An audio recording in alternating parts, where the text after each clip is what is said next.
I'm really excited.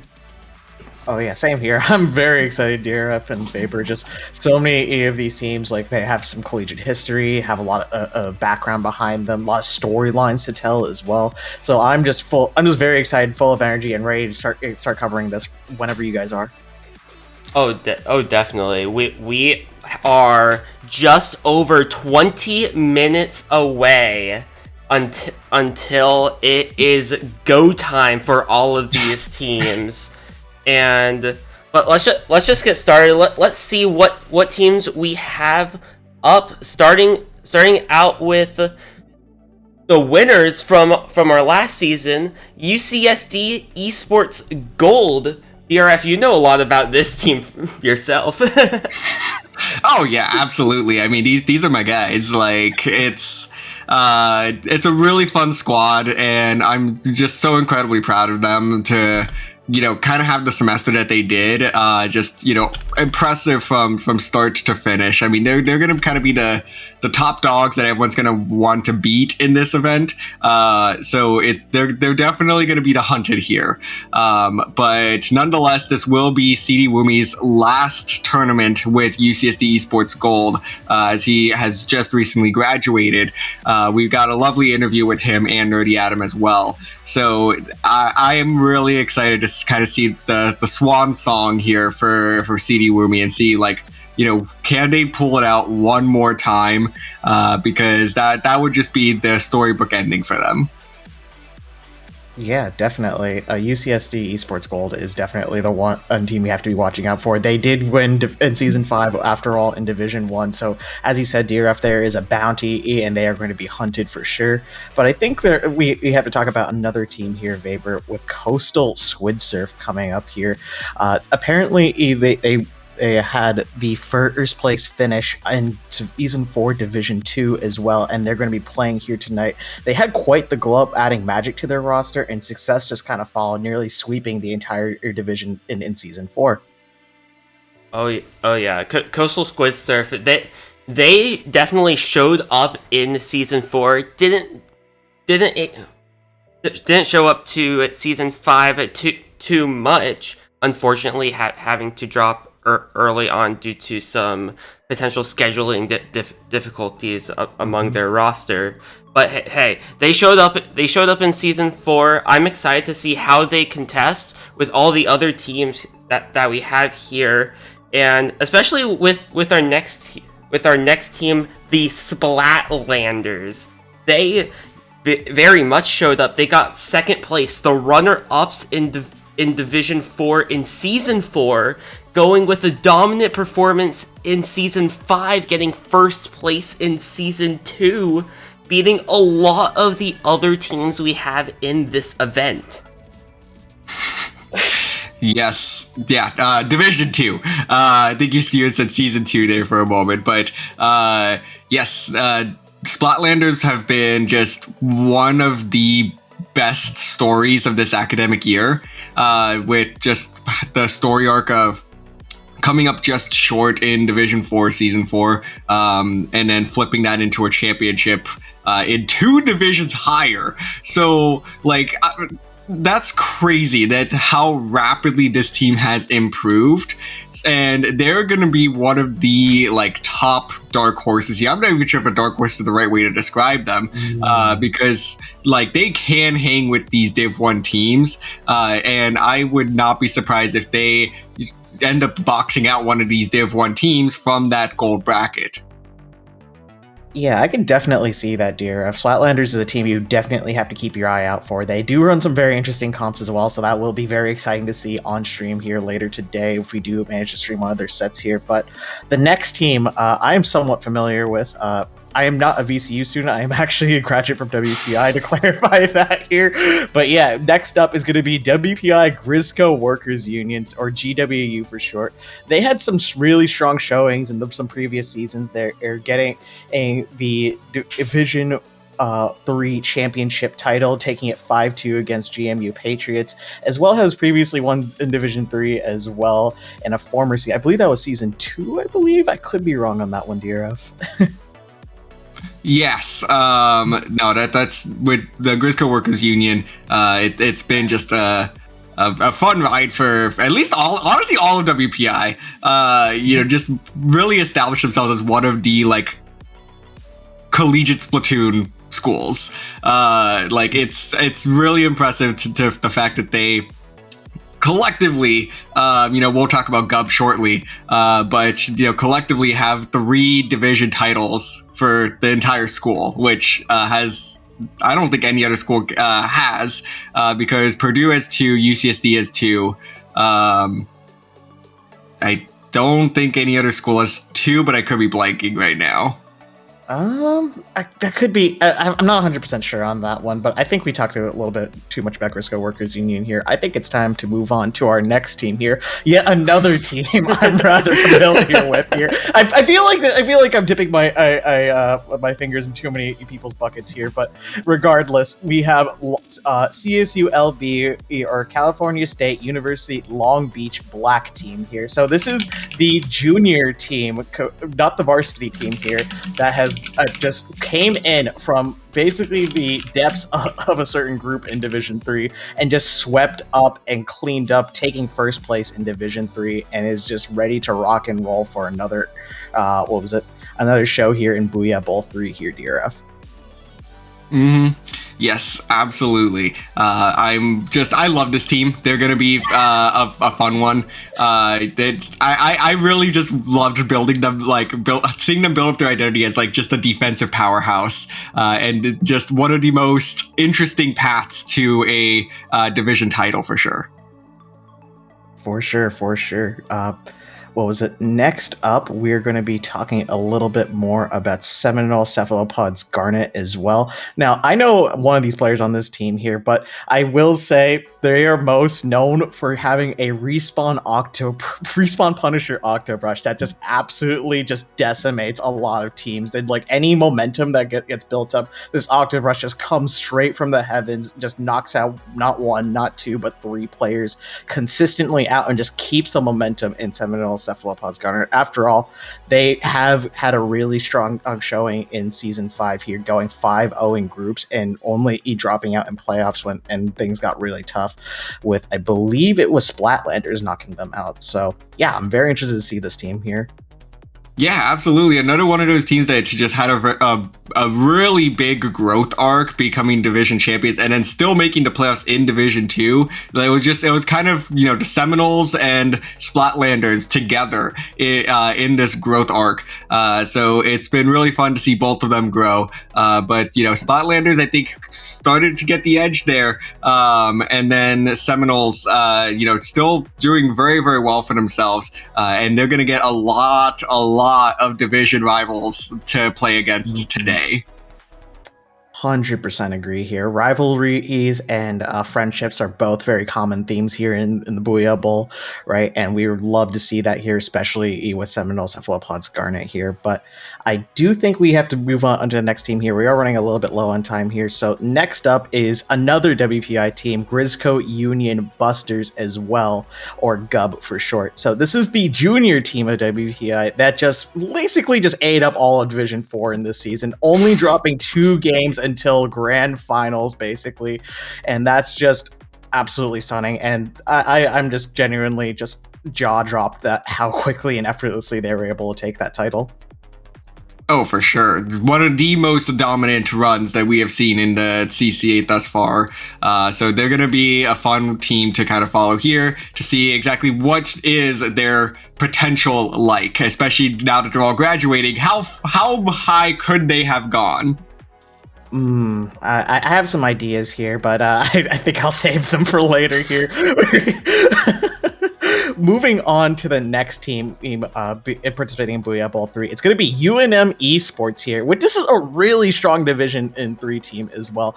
I know one of their players, Arter, made all divs in Season 4, and they are known for their Squeezer. Squeezer is one of those weapons that just isn't really commonly played, especially in the Western scene as well. So it's cool to see a college team having a player rocking that Squeezer and just absolutely showing up and taking names and results here, DRF. Absolutely. And I'm excited to see, if how much they're going to be able to hang with some of these higher div teams. They did make the playoffs in Division 3 this past season following their Division 5 championship in Season 4. So now this is really going to put them to the test. There's a couple of teams that are, right around those same division levels, but they're going to be pushed hard here. So this is one of those teams that's going to start off as an underdog, but these are going to be some big results if they can grab some wins. Yep, definitely. And I assume they're going to get their revenge against Long Beach Black as well. So we'll have to keep an eye out for that one as well. But hey, we do have to keep moving on here. The next team, I think everyone is very familiar with this one. Take a look at Red Emberz running it strong for their first year in CCA, getting 3rd place in Division 1 in Season 4, as well as 2nd place in Division 1. What else could be said about Red Emberz here, DRF? Yeah, absolutely. Like it's been... I don't know. They're just one of those teams that, again, it's all about the growth arcs that we are seeing with a lot of these teams today. So I'm so excited to see Red Emberz compete. I know everyone in chat is excited to see Red Emberz compete. They've quickly grown into a fan favorite, and it's going to be fun. They're looking to get some redemption here, go from 3rd to 2nd to maybe a 1st place finish here at Booyah Bowl. Yeah, for sure. And another iconic team as well we have to talk about here. You can't talk about CCA without talking about Night Sharks. This has been a team that's been around for nearly since the start of the CCA ACE league. So I'm very interested to see how they're going to be able to perform here. They're hunting, just slowly waiting for that opportunity to just take that first place finish here. And correct me if I'm wrong here, dear. I believe they got 2nd place last Booyah Bowl as well. Yes, they did. The Night Sharks are one of those teams that they do have a CC tournament win. They did win, I believe it was Entrance Exam 1. I think is what it was. So they did win that tournament, but otherwise they've always hung around 2nd, 3rd place in a lot of these events. So it's going to be interesting. They are pulling a couple of subs today from the aeronautics squad. So it's going to be a kind of a combo UCF representation today. Wow. Yeah, definitely. Got to keep an eye out for this team here, especially with their previous history as well, and their performance in the entrance exam. But the next team, I'm not very familiar with DRF. I don't know. Who are these people? The VCU Big Fat Sea Cows. You know them, you love them. This is going to be another one of those teams that just is grown so much since they started the CCA, and now they're very consistently hanging around that top 5 collegiate squads, making a lot of noise outside of the CCA as well, with not technically a VC roster, because Nep2ne decided to invade. But nonetheless, VCU is just always ready to make a splash, and I don't think this Booyah Bowl will be any exception. Anticipate a top 4 run from them. They're gonna probably get some big victories.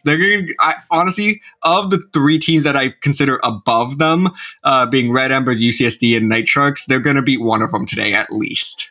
We'll see about that one. I do know a bit about the roster actually today. So instead of having Wyatt, typically, they are going to be subbed out from Fox, who is from the Goomies, who is the junior team of VCU Big Fat Sea Cows here. So I'm genuinely really interested to see how Fox is going to be able to step up and fill in Wyatt's shoes, essentially. They are a Splatling player, and I expect them to be using that in the coming matches up ahead. But that's enough about the Sea Cows, as much as I love them here. Next up is GMU Patriots here. One of the fastest growing teams here, going from Division 3 Grand Finalists in Season 4 all the way to Division 1 here. The reason for this growth here, DRF, is their newest addition to the roster in -C. So yeah, they've been leading a lot of success playing like a lot of powerful weapons like Chargers, the Nautilus, as well as I believe some shooters as well. So you have to keep an eye out for that player when you're watching GMU Patriots. Yeah, absolutely. So GMU, again, just really interesting to see how they kind of, evolved throughout the school year. They finished just outside the playoffs, missing out on a wild card spot this past season. So this will be kind of a redemption tour for them today to see exactly how far they could push themselves, see if they could, squeeze into that top 8 gold bracket. So I am excited to see where this one goes. Oh yeah, 100% here. I'm very excited to see how GMU Patriots are going to be able to perform, especially given how they just barely missed playoffs in Division 1 on this last season here. But speaking of a team that made a splash here, I got to talk about SCAD at Black here, okay? SplatSCAD Black, okay, this is their first time participating in CCA, and they were prepping for it. They were ready to rock and roll here, getting 3rd place in Division 2 playoffs here. And let's just say, hey, they have some amazing players, some amazing talents, and only really dropped games to Splatlanders and as well. So that was basically, I guess you could say, their Achilles heel at the end of the day here. But I'm excited to see them, and let's just say VCU fans are going to be also rooting for them as well. So. Yeah, no, SplatSCAD, just another one that quickly became a fan favorite. So it's really hard because the more we talk about all these teams, it's like not all these teams can even make gold bracket. So it's gonna be some hotly contested matches in our Swiss stage because this is one of those teams that can just nudge one of our higher seeds out of gold bracket. 100% agree here, and we are running a little bit low on time here, but we do have a few more teams we got to cover here. We Aquatic Little Creatures, or WALC for short, is the runner-up for Division 2 Season 5 as well. Only losing to Splatlanders at the very end here and getting a really close set, going to Game 9 against Springfield, Ohio, but just barely nudging it out here. I'm excited to see them rock and roll here, DRF. Absolutely. Walk is our Purdue representation that I feel like we can't go without in a Booyah Bowl. So they're going to be looking to make it 3 for 3 for Purdue University with the 3rd unique squad to possibly win a Booyah Bowl. So the Walk's going to be one to watch out for sure. Mm-hmm. For sure here. We do have 2 more teams left, thankfully. We are running a little bit low on time here, so let's just get through these ones right here. Titans of Alterna Orange here. Iconic team. It's just been a very iconic team around the numerous seasons here. They are friends with WPI as well, so I am a little bit familiar with their roster as well. But generally speaking, they are basically the rivals to WPI, and I'm curious to see if they ever do end up with a match with them and see the result of that, because in the past here, it's always gone to the last possible game here with GWU. As well. So it should be a very interesting matchup here, DRF. Yeah, that's going to be a fun rivalry. So hopefully they can draw a matchup against each other because it will continue to be legendary every time these 2 teams play. Absolutely here. And now the last team and the one you are the most passionate about, specifically their logo, DRF. It's only their logo. I love them as a team. I just hate their logo. You know you love it. They're a fantastic team. Like, don't get me wrong. Like, Batson, one of my favorite players in all of the CCA, and they know it. But please, the logo, it doesn't even point to Springfield. It doesn't even point to your school. Like, but it did make for a fantastic trivia question. Oh my goodness, here. That is absolutely insane here. The passion is raw for this team, as you could tell from our voices and such. But you know what? Let's just quickly review a little bit of their stats here. Getting 5th in, what was it? I believe Season 4 as well in Division 2, as well as 4th in Season 5. So yeah, this team is definitely not to be messed around, and I can definitely see them, if the chips are down in the right place, they can definitely go really far in Booyah Bowl.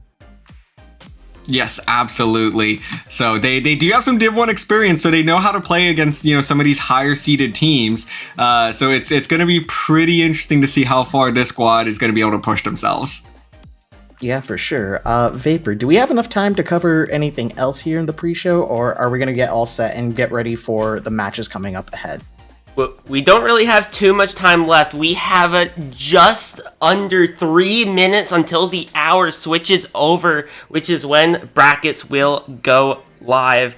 But we gotta keep in mind, we are ready for those all-division announcements.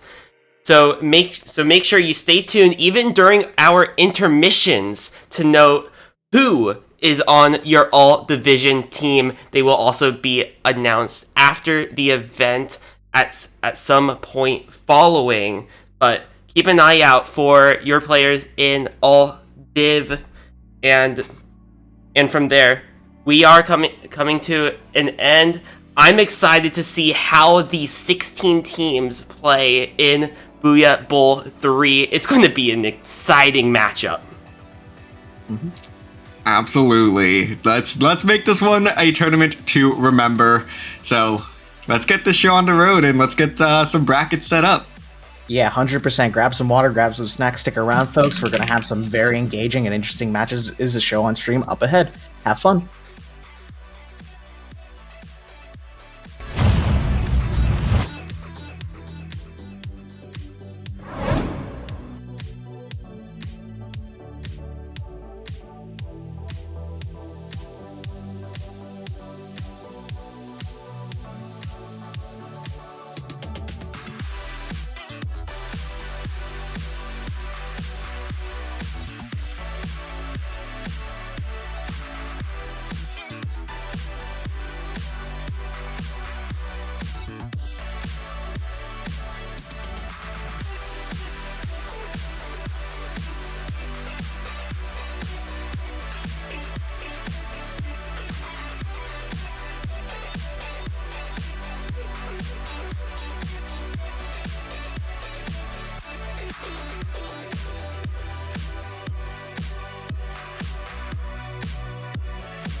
Get ready to rock, ladies and gentlemen, they, them, everyone else in between. My name is SPF Dark. We're coming at you live here at the CCA, bringing you our third Booyah Bowl. Now, before I get too ahead of myself, I am joined by someone here today.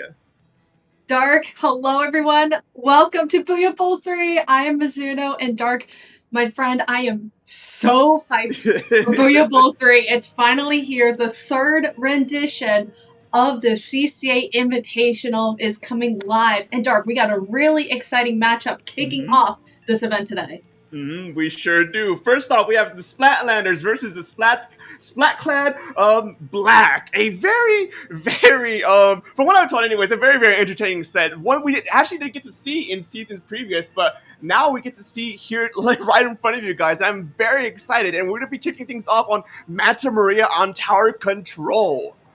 It's going to be an exciting matchup because, like you said, Dark, this is a matchup we haven't seen before between SplatSCAD and the Splatlanders. To remind some folks, SplatSCAD Black Team is from the Savannah College of Art and Design.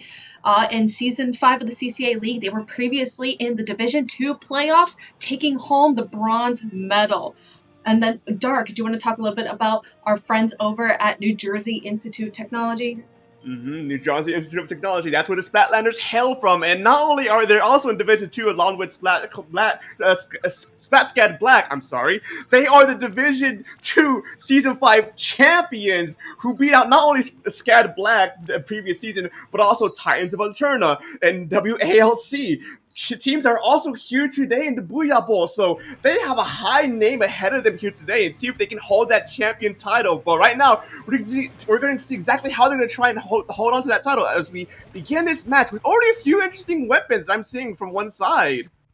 No kidding, Dark. SplatSCAD in the blue and Splatlanders in the orange. I am loving the really aggressive comp that SplatSCAD is rocking with the Stamper and the Blaster combo. Meanwhile, on the side of the Splatlanders with that clean tent umbrella and roller combo. So lots of sharking action that we're going to be seeing from Splatlanders.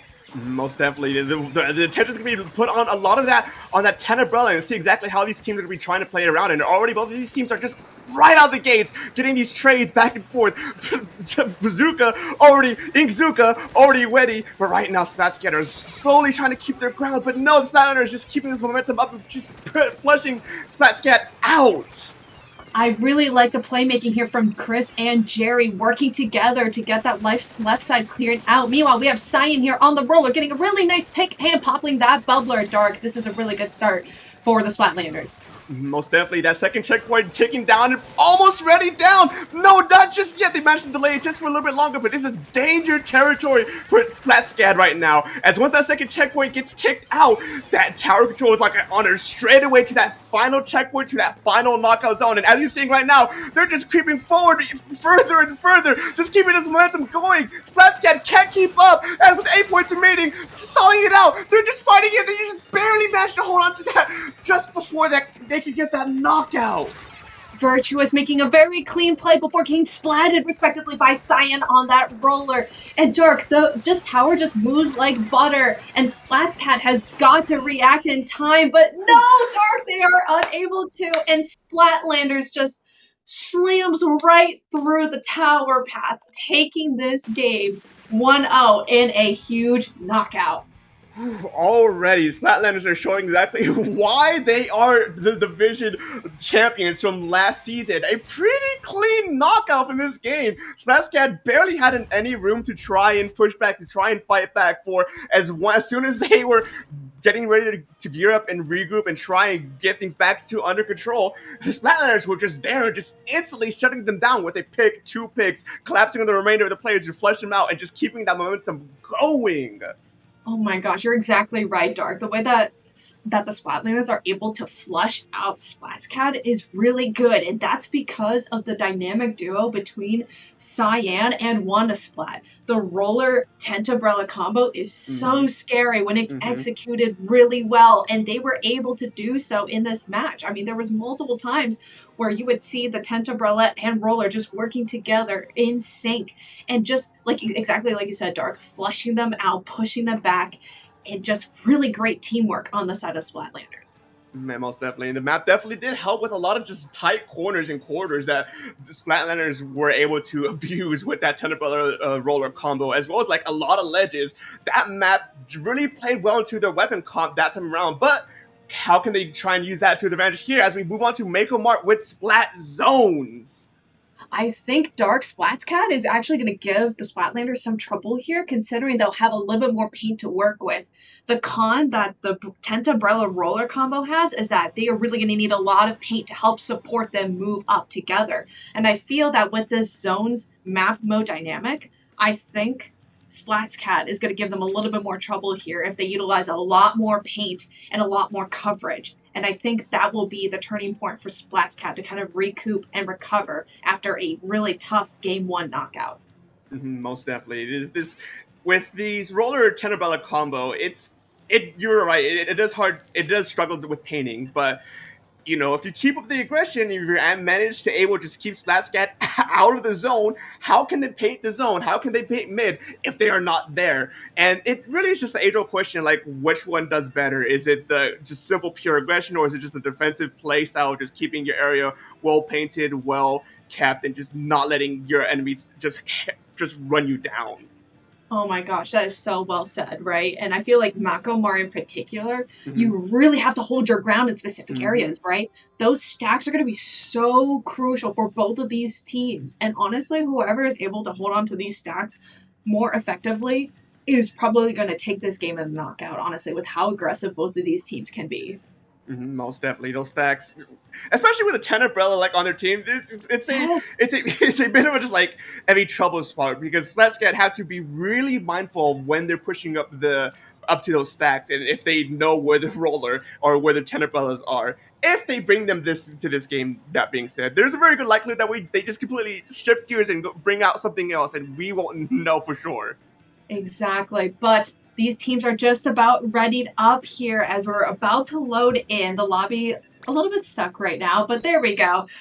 Let's see some of these comp changes and dynamics, because I think that will definitely determine how these teams are going to play and shake out. Most definitely SplatSCAD versus Splatlanders Game 2. We just see they're keeping the roller Tentabella, but they have the Dreadringer now, which is a very interesting pick. I know it's been a lot of a hot topic of whether people actually think it's a decent weapon or not. And of course, on the other side, we see a sloshing machine with an E-Leader. I love the E-Leader pick, and I think that's going to put a lot of pressure onto those stacks like we were talking about earlier, Dark. And right away, SplatSCAD Black kind of taking the Splatlanders for a surprise and taking that first few points off the zone. Oof, already Splatlanders were trying to look for that roller to get behind the other team, just trying to harass them, but no, being instantly denied and just getting the few points on SplatSCAD's side. But just like that, 3 goes down for SplatSCAD, and they're already on the back foot, even though they were the ones to get the opening pick. Oh my gosh, Dark, and that is a huge pick. And look at Asa here on the E leader, Virtuous. They're backed up, but a really clean pick with that Trizuka from Virtuous as they are moving in on this stack right now, Dark. Most definitely, even though SplatSCAD lost the first game pretty single-handedly, they lost that. They still were semifinalists for the Division 2 last year, so they have every right to actually be able to fight back with Splatlanders and tell them, no, we're not just gonna fold to you guys. We'll actually fight tooth and nail for this and make sure you guys at least don't sweep us. Exactly, and I'm really liking how SplatSCAD is playing right now. They're playing very carefully and playing well together, right? They're able to hold on to this zone and make sure that their E-leader here is being rightfully supported, and that's going to be, I think, a really big takeaway here for SplatSCAD as the clock is slowly winding down and Splatlanders is taking back the zone. Most definitely in the middle of all that, we see the beloved Reef Slider go and instantly flip zone to at least get them a few penalty points before things try and see how they play out. And things don't actually play out that well on their side. Splatlanders already 2 down and already getting pushed back as SplatSCAD managed to retake mid, retake zone, and already flushing out the remaining players. But no, just like that, 2 goes down with Ingzuka searching for the 3rd. They are just going at it right now. Splatlanders with the Reef Slider Trizuka combo was really clean, Dark. And oh my gosh, Asa with the snipe, just completely derailing my train of thought there for a second. We need more of those snipes, Asa. Bring out the big guns. The big guns indeed, in which, while we have a little bit of time here, just a reminder for those, as they reveal, first off, Asa from the SplatSCAD side is actually going to be one of our all-division players for this upcoming tournament. Exciting stuff. We'll definitely talk a little bit more after this game, but SplatSCAD is holding this zone really strong as they've just grinded through all those penalty points, and we have Fruit on the sloshing machine on this stack and just narrowing in on Chris right there, and this is a really good position for SplatSCAD to be in right now. Most definitely, this is really looking good for SplatSCAD right now, as Splatlanders are struggling to try and retake. And as you mentioned, the Splatlanders have a bit of a struggle with keeping pain out, because once they got that aggressive line broken, they've been on a stagger from the majority of the game up until right now. Actually, they were finally able to retake mid and actually start trying to push SplatSCAD back as best they can. And best they can, they're trying. The roller desperately trying to get a pick, but they seem to be just pushed off just for the time being. Cyan trying to get the E-leader, is getting a huge pick on Asa, but Fruit is able to take revenge on their teammate and pop that Booyah Bomb. But with Mumber down, it's a little bit awkward to come in here. But that Booyah Bomb is able to make a ton of room for SplatSCAD. Oh! And just 1 point differential between the two teams. Splatlanders were able to take that lead, unfortunately, and they're now on the back foot. 2 players down, 24 points still remain for SplatSCAD, as they now have the advantage. We're approaching 1 minute remaining, and as they don't have the painting weapons they need to actually do a proper retake, this is looking like a danger close scenario. No kidding, Dark. I mean, this is a very dangerous situation. These penalty points are going to wind down quickly, and this Trizuka has got to get a pick right here. Otherwise, it'll be very difficult for SplatSCAD to get back in, and I don't think so, Dark. I don't think they're able to get anything, and here comes the Booyah Bomb. With the Telebrother clearing space, the Reef Slider going in to try and cause even more chaos. It doesn't seem to be that ineffective, as there's 10 points remaining by this SplatSCAD as they manage to hold strong in the midst of that attempted retake. Splatlanders are forced to retake, take this last final 30 seconds to try and take one more team fight, get their specials, but that heavy edit goes down. That heavy edit going down here, and the Dreadringer also falling down, Dark. This is a huge moment here. 2 down on the side of SplatSCAD. This might be the moment here, and somehow the Splatlanders are able to flip the zone. Oh my god! This is going to go into overtime. Even right now, they have 25 remaining. They have those penalty points, so they're actually sitting at the 50 points before they can actually try and take lead. Not to count, but the fact they also have a few points in order to try and take the lead between 25 and 7. And as we hit into overtime, the Dreadringer goes down, the Roller goes down. There's 4 remaining SplatSCAD, and they're looking to try and tail end. And with that Booyah Bomb, and no, it's just constant chaos. These teams are desperately trying to take it, but no, I have no idea who won that one. I think SplatSCAD was able to take away with it, and what does the jury say? God says so. SplatSCAD is able to barely hold on and prevent the Reef Slider from taking back the zone at the nick of time. Just enough paint to tie this set up 1-1. As we're taking a moment to just recollect our thoughts, we're going to highlight Asa here as our representative for Division 2 for the upcoming All-Division tournament with a very, as we saw already, the elected title, the Psychic Sniper, one that I very much agree with. No kidding, but yes, congratulations to Asa for, after all the voting and the deliberations between the staff and the community, they have earned their spot as a member of the all-division team, and that KAD is really impressive. That average across the board is huge, considering that as an E-leader, your job is to stay alive and get the important picks that you need. And look how little deaths that they average per game during the season. That is a huge difference and a huge playmaker moment. So congratulations again to Asa for making the Division 2 All-Div team. Round of applause, everyone. Most definitely. Congrats to not only Asa, but to all the other teams or players who actually made it to the All Divisions. It's always is an honor to try and see exactly who's going to be pick up for this. But right now, we just see those final moments of that last game. At the Splatlanders, they had the advantage, but for SplatSCAD managed to just narrowly flush them out just long enough for not to retake this bat zone. Mind you, once we're in the overtime scenario, you don't need to actually retake the zone. You just need to stall it long enough to make sure that other opponents don't retake it again to stall out that overtime timer. Right, exactly. It's that decision making for how you need to paint the zone to stall out that timer. And that is exactly how SplatSCAD was able to prevent that Reef Slider. They knew. You see Virtuous coming in with the Booyah Bomb. Here comes the bombs flying everywhere. They know what they have to do to ensure that the zone is stalled just enough to be negated at the end of the day. Wow, these teams have been doing phenomenally so far. Even though Splatlanders had such a strong opening on the first game of the day, mind you, SplatSCAD held strong here and managed to fight back and just deny them from that overtime victory, which, I would be honest, I would be sweating out of my mind right there if I was on either team. And I'm just excited to see exactly how they're going to be handling this next as we head on to Rainmaker's Scorched Gorge. I know, and folks, reminder, this is a play all three stage before heading into brackets. So the fact of the matter is we have plenty of games ahead of us, and the fact that Splatlanders and SplatSCAD are already making it really challenging and really difficult already, sitting at 1 apiece, this will kind of help set the tone for either team heading into the remainder of the group stage part of the tournament here today, Dark. So, I mean, Scorched Gorge, I mean, Rainmaker, that's going to be pretty saucy. That's a great way to determine the outcome of both of these teams. Yeah, no, this map mode specifically, I have a feeling it's a Scorched Gorge. I'm not going to get too into right now, but the main point of interest here is the ramp. Having decent control of that ramp is going to be integral for both of these teams. And one thing to note here with the Splatlanders, what they've been running as of these past few games is the tent umbrella, which, you know, kind of helps mitigate some of the pressure that it might be feeling to trying to push up to that ramp. And that trying to play around that map, especially with that tent, is going to be probably Splatlanders' key to victory here.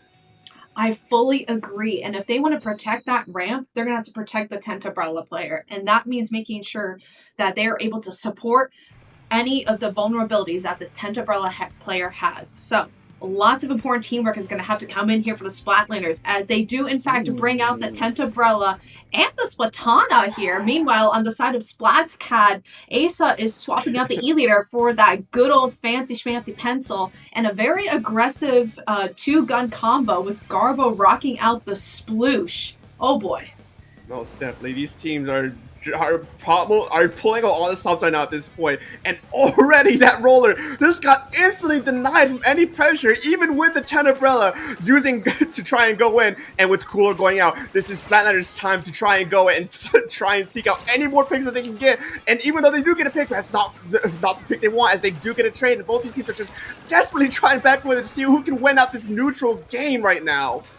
neutral game is just at a standstill. Both of these teams just fighting tooth and nail to get control, but finally looks like Splatlanders on top of this middle section here with WannaSplat on that tent umbrella, grabbing the Rainmaker, and Jerry with the stamp and the splooge, hoping to forge a path here on this ramp that we were talking about earlier, Dark. This is very key for the Splatlanders. With a good amount of that ramp cleared out now, the Splatlanders have pretty much a small window to try and go and get for that duck. With 2 goals down after that duck is down. First checkpoint gone. With that first checkpoint gone, Splatlanders have the tempo control to try and stall or go on the aggressive for the remaining of this match, and go on the aggressive they do with that 10 umbrella. As they're slowly going in, they're going, and they stop at 34 in a single push. What teamwork there from WannaSplat and their teammates to ensure that there was just enough of a clear path for that shield to carry them forward to those 34 points. And look, here comes WannaSplat again, doing the same thing, but SplatSCAD knew that was coming. They were prepared. But Jerry with the stamp, here it comes, trying to break way through the shield, but is unsuccessful in their efforts. Ooh, that was a very valiant effort for the Sultana as they try and get that Rainmaker shield pop before anything else could happen. But no, the SplatSCAD were able to hold strong, and now they're looking to try and encroach on mid, trying to push out Splatlanders as best they can, slowly but surely. With that 10 umbrella sneaking up on the right side, they gotta be very mindful of the players' positioning. Players' positioning indeed is really crucial here because they cannot allow any vulnerability to get that Rainmaker. Nonetheless, WannaSplat getting a really nice pick here with the Trizuka. And here comes Splatlanders storming in. Cyan on the roller, getting a really clean pick of Virtuoso, getting 2 clean picks. Dark, this is insane. That roller is putting in the work as they're just going on the aggression, and that 10 umbrella is running in with the Rainmaker with only 1 player trying to defend. They're already at the points they were at last push, but no, they managed to get shut down in the nick of time. But that doesn't matter right now, for the remaining players are still at their final checkpoint. What's the hammer going out? This could be it. This is gonna be it. And no, they just managed to hold strong right before anything tremendously horrible could happen. Man, these missiles coming off here in really good time to make a path for Virtuous and their teammates to storm back into this ramp section. And as you see Cyan, you're still lurking around. You know they're going to be causing trouble here and trying to stall out their push back into mid. This is very important thing to try and keep track of all your players, and with that roller not being in sight, that Izuka gets shut down immediately. The remaining players in StatSCAD are just scattered for Splatlanders to try and take advantage of and pick out the remaining of, and that they do as that Rainmaker can't get past their own ramp right now as we head into 1 minute and 30 seconds remaining. Dark, I think they've been stuck on that ramp for a solid 30 seconds, and I think that just demonstrates how well the Splatlanders are able to keep them on their toes. They cannot proceed safely knowing that there's that tent umbrella putting on so much pressure, or Cyan on that roller just lurking around. And here comes SplatSCAD finally looking for their breakaway, able to get a trade here on that ramp, and 2 go down on both sides. That Rainmaker, that checkpoint Rainmaker going for SplatSCAD is what they need right now, as both these teams are going to opt to reset back to neutral. As SplatSCAD were down 1 player, Splatlanders are already looking to try and pick out the remaining players with Hammer. They miss a pick. That's not what you want to see at this moment. As SplatSCAD with Tactical Cooler up, they're looking to try and take advantage of that pick they just got. That was a really good pick now from Virtuous as well. Popping that Trizuka, putting on some pressure here on WannaSplat on that tent umbrella. Jumps out wisely. Really good call here to reset. And Dark, there's only like 30 seconds left. I think SplatSCAD only has maybe 1 push to try to take back lead here in the final 30 seconds of the game. These final 30 seconds are going to be integral for these teams as they're going to dictate which team actually goes off with the victory. As we head to the final 20 seconds, this Rainmaker is looking to try and get as many picks as they can. They do get to manage to get 1 pick, potentially another kick. That Tenebra is looking to try and stop that Rainmaker, but no, there's too much pressure. The roller was the one shaking in the 10, and they get the Rainmaker, and they get another player before finally getting traded out. With 5 seconds remaining, they don't have the manpower to SplatSCAD to try and contest it, and just like that, Splatlanders win this game 3. Oh my god. And this is why the Splatlanders are this good. And this is why they are this good. And just, I'm stunned speechless. I mean, wow.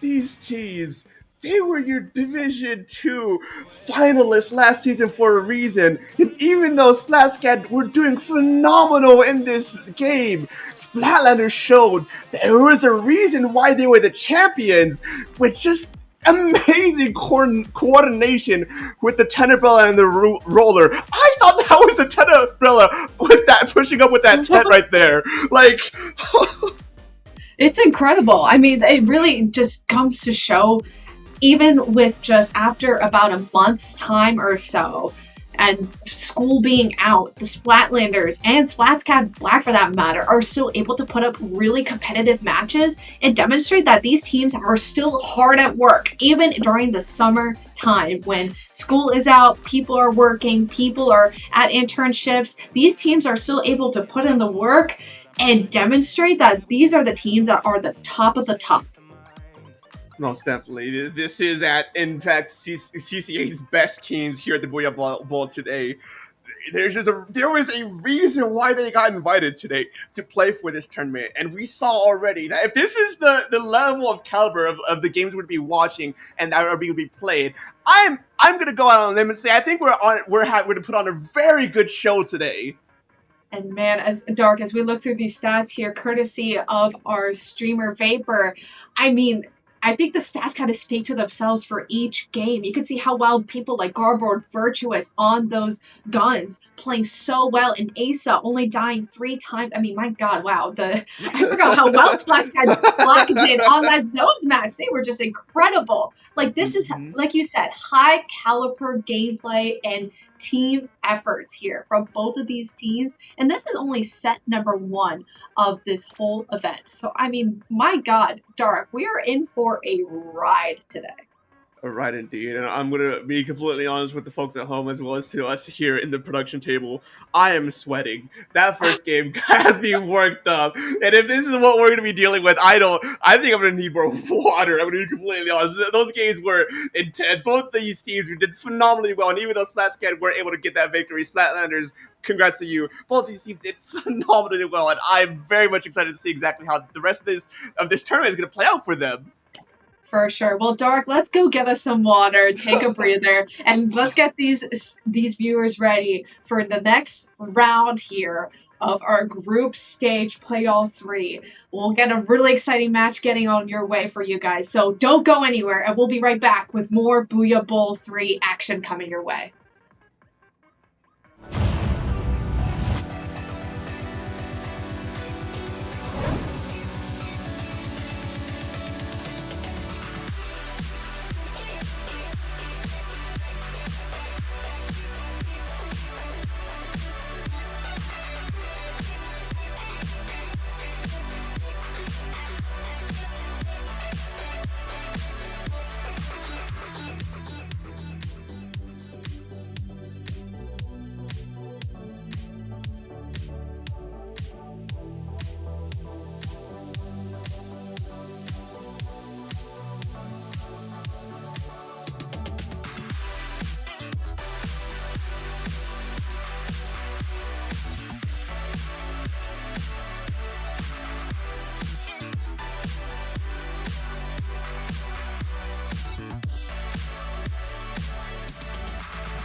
Get ready for the next battle, ladies and gentlemen, in between. We're back with our next match. Of course, I am joined by the very lovely MizuNo, and we're excited to go back in time just for a little bit as we go for a rematch set from earlier this season.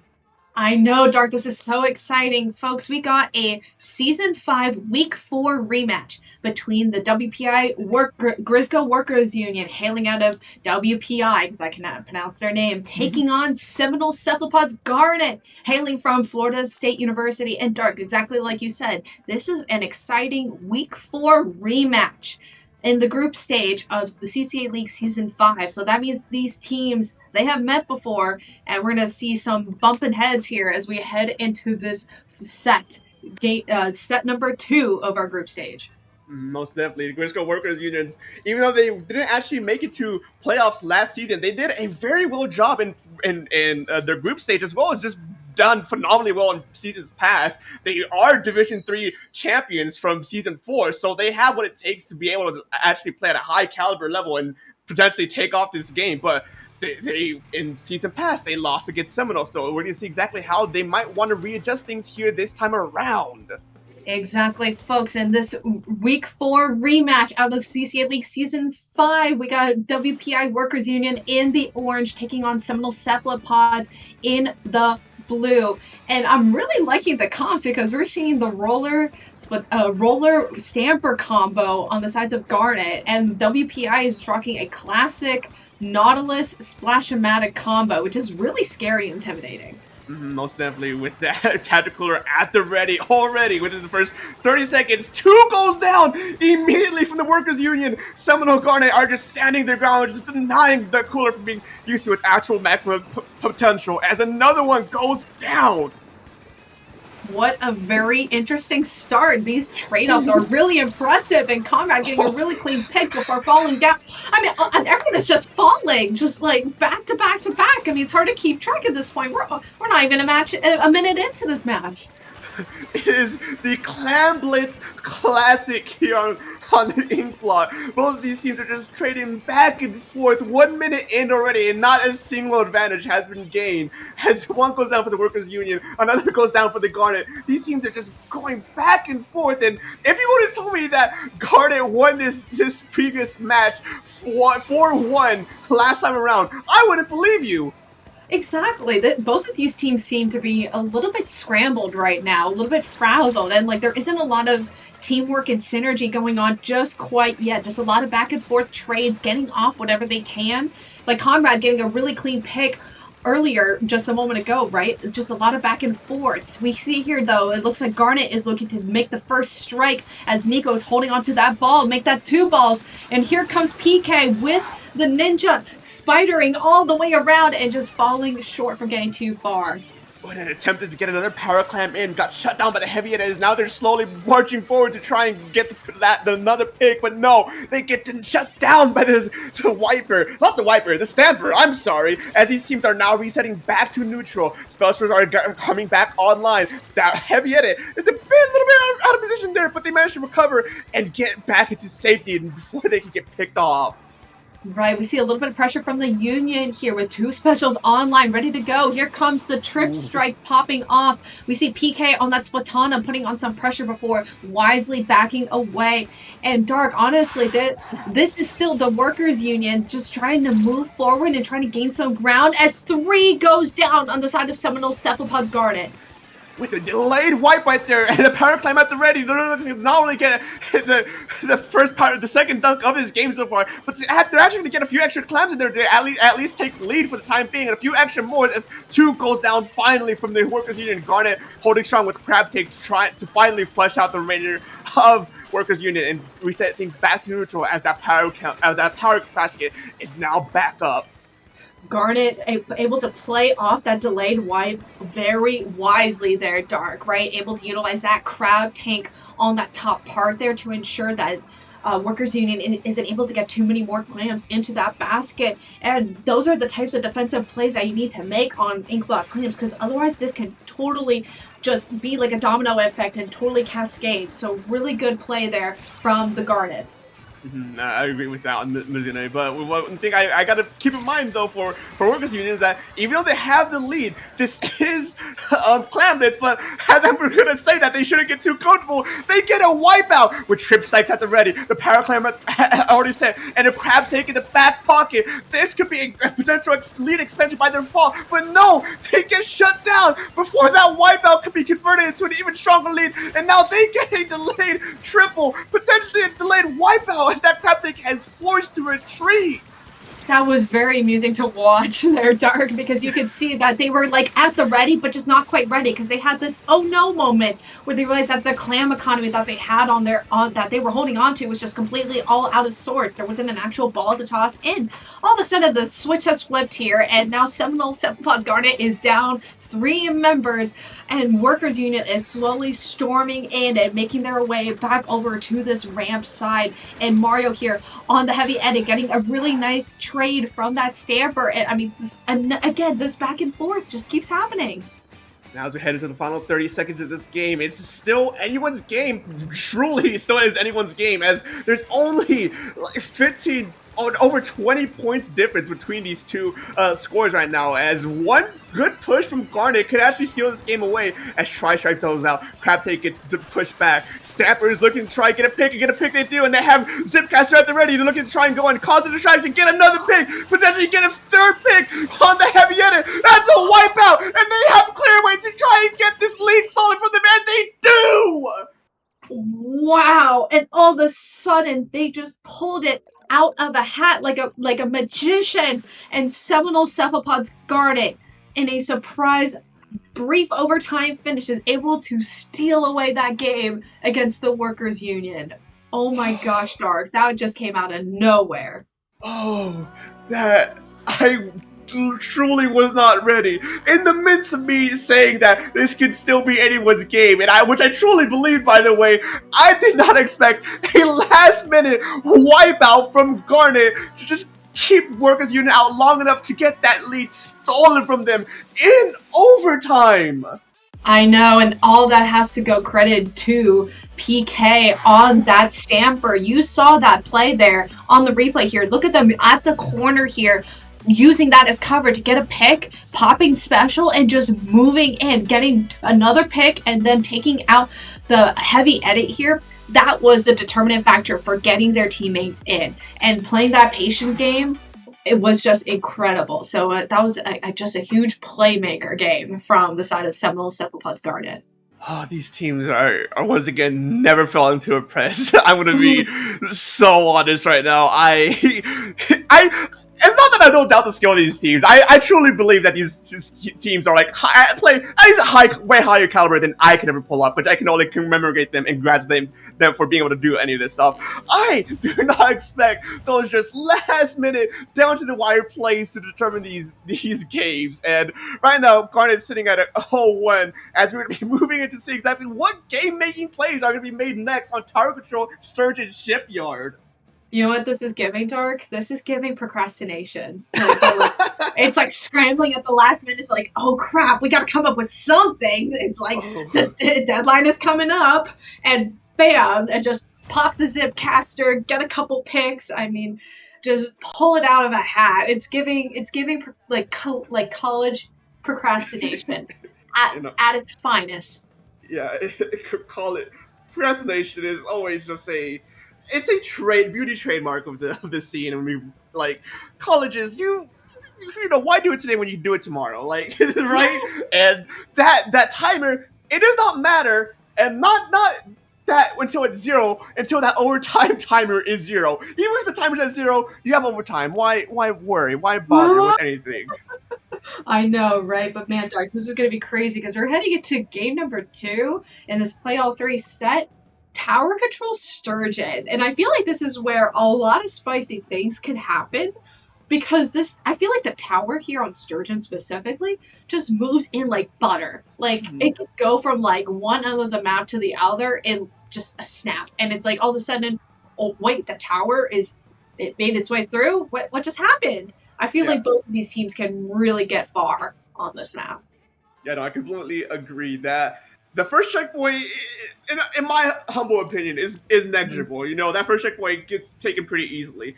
The main point of contention here is that second checkpoint. For once you get that second checkpoint taken out, that's when things start to snowball, starts to go into that danger territory.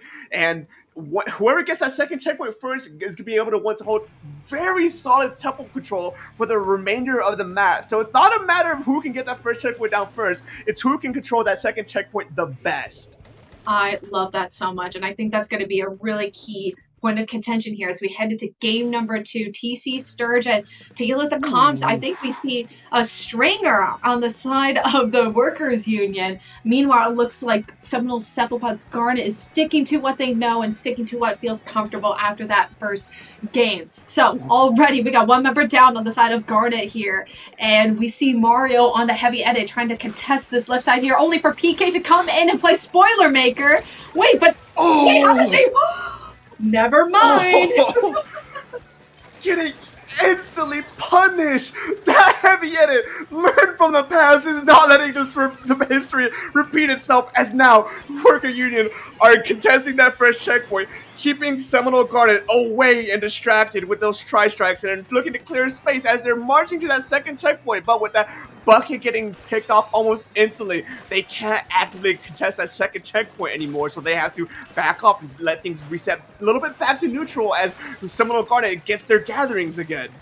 Great defensive effort on the side of Garnet. I think they have these really good moments where they're able to create pincer opportunities and distraction opportunities for them to get the tower back to neutral where they want it to be. Nonetheless, though, Workers Union is still trying to hang on to the mid control that they have from that earlier push, but with a couple members going down here and there, it's still a point of contention here for both of these teams as Frosta goes down, PK goes down, Mario is just left here on this heavy edge, just spewing pain wherever they can, and finally the Workers Union is able to come up on top here, so they're able to take down Ribbon and start marching that tower on its way to the next checkpoint.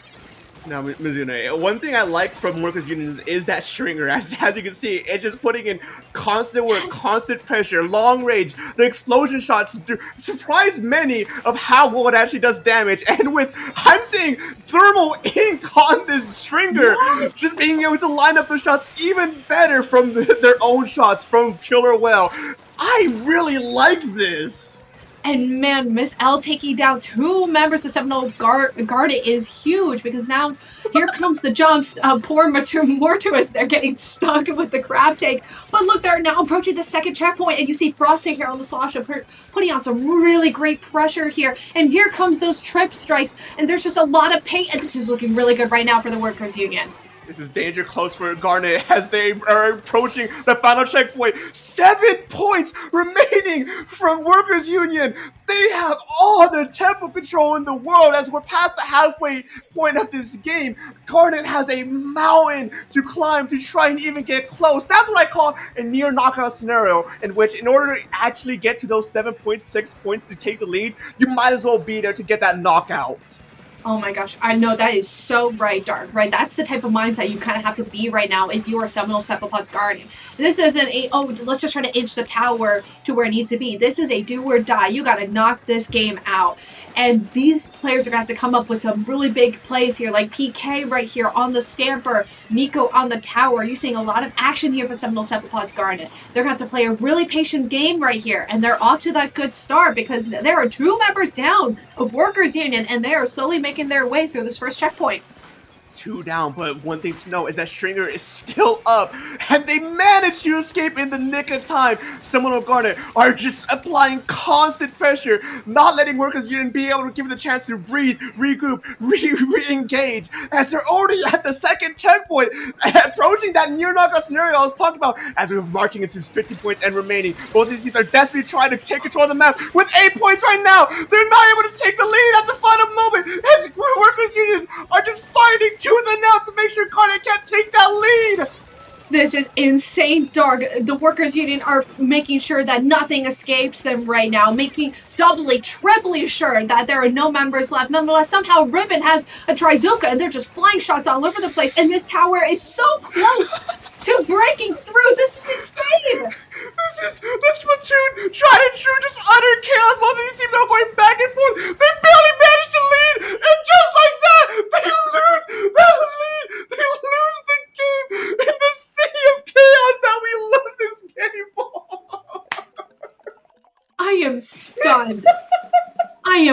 flabbergasted. I can't. There was too much going on those last 30 seconds. There were Zukas, there were trades. Stringer was somewhere. That tower not only took lead in the middle of all that, I couldn't keep track of it at all. This is ADHD in its purest form. I'm going to be completely honest. But I mean, this is insane, though. The type of, like, you have to be, like, so locked in to make sure that you don't screw this up. It somehow, Seminole, Cephalopods, Garnet was able to get away with it. And Dark, they're able to take the set 2-0 in a playoff 3 set right now. They defeated the Workers Union yet again, even after the past, 8 weeks or so since they last played against each other? I mean, wow, what a game by both of these teams. This is just incredible.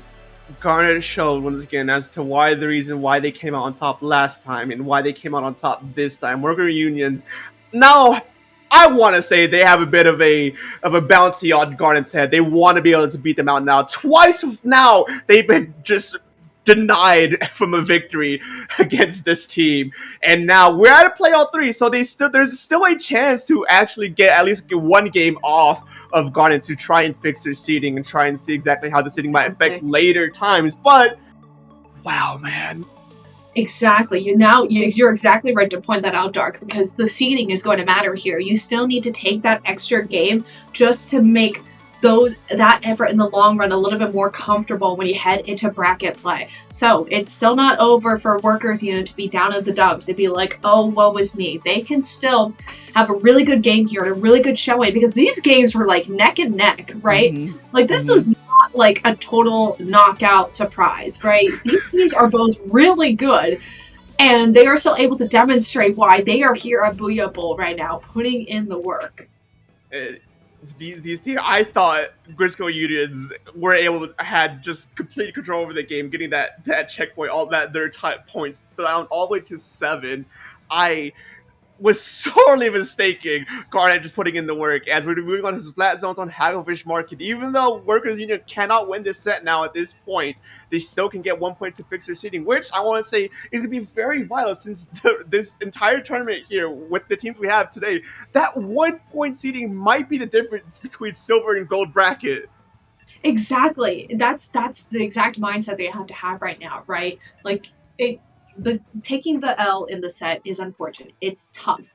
But being able to just strive right past it and be like, all right, let's at least get the third game here, because these games have been close and neck, and that'll help protect their seeding going forward against other potential matches where they go undefeated, right? So that's going to be the important thing that they think about as they head into, yikes, Splat Zones Hagglefish Market, which is, oh boy, oh so interesting. And it is like that tidal wave domino effect, I feel, that some of these maps have in Splatoon 3, right? Like, it could just completely swing in one way if it's played correctly.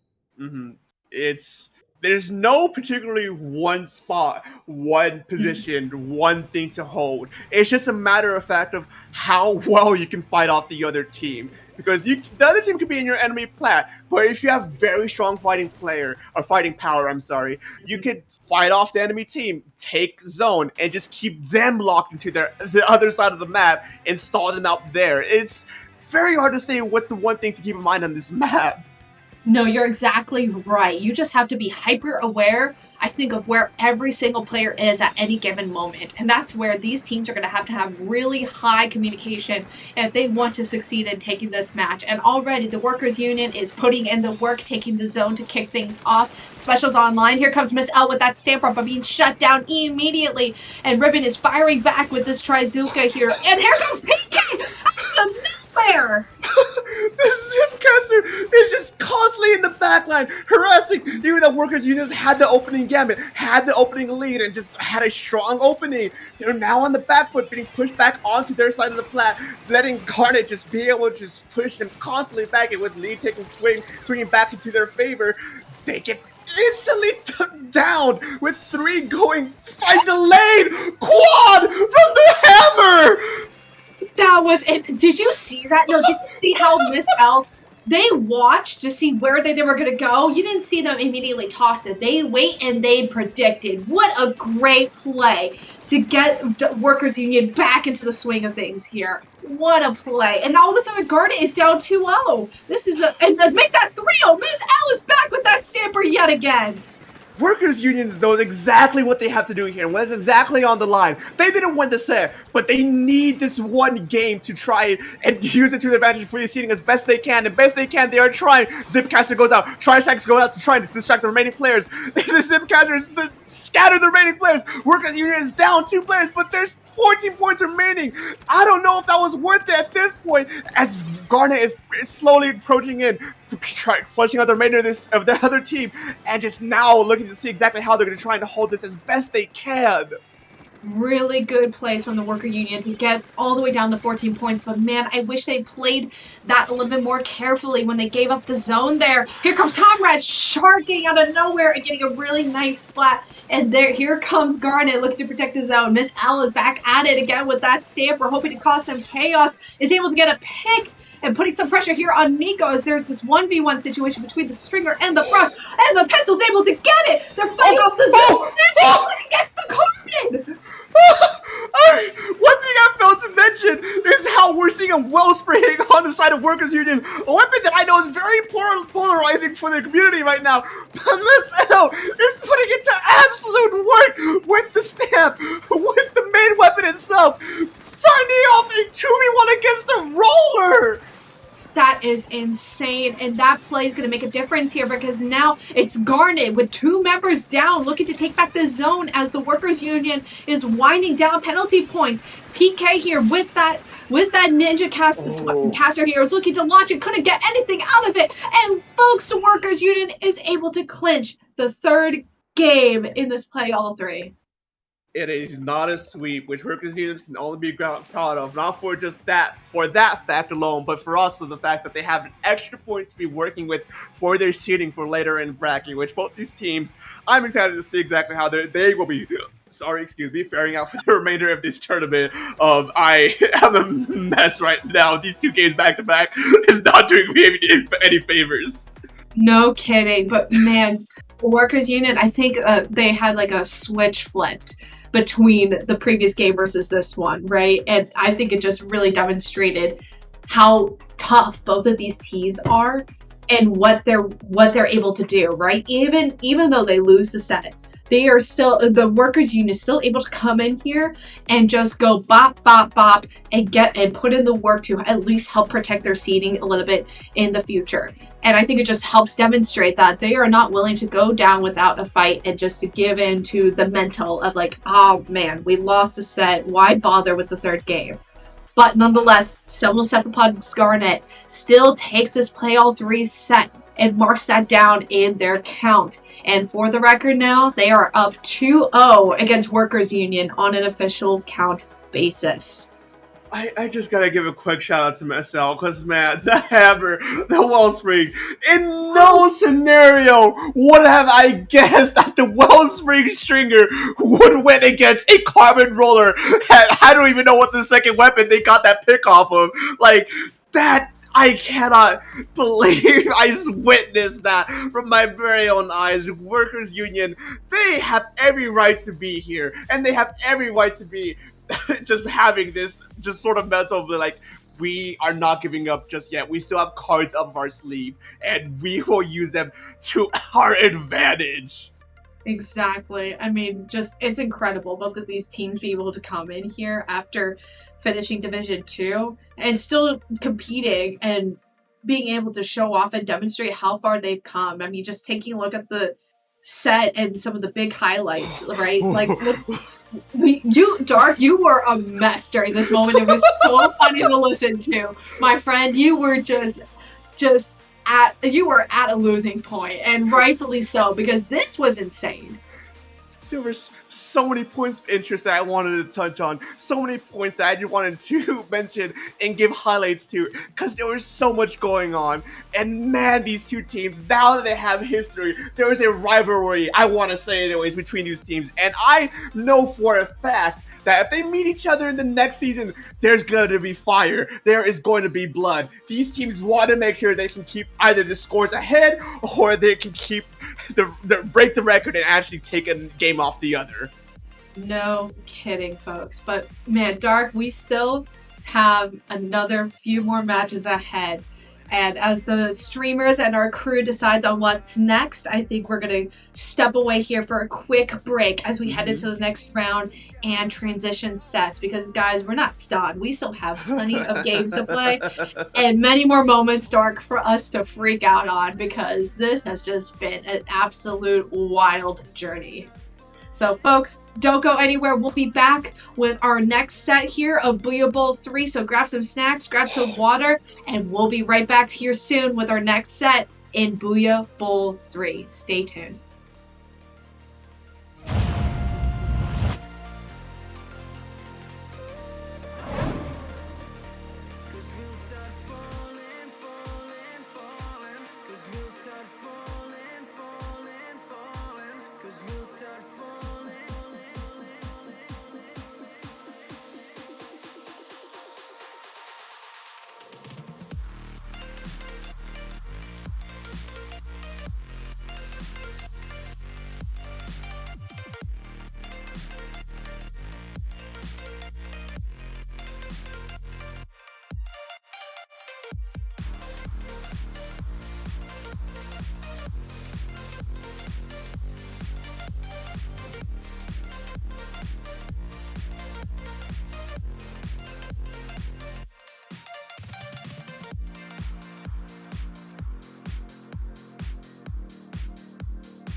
inside lane, missing exits, glued to the pavement. Between the lines, I'll keep my gaze straight ahead as the last stop flies by.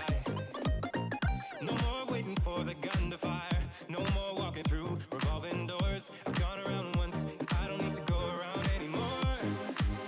Break away, forget your sober case. Stop dwelling on empty words, stop stalling in the doorway, and cancel the cruise control. Switch it in the manual, don't you wanna feel right?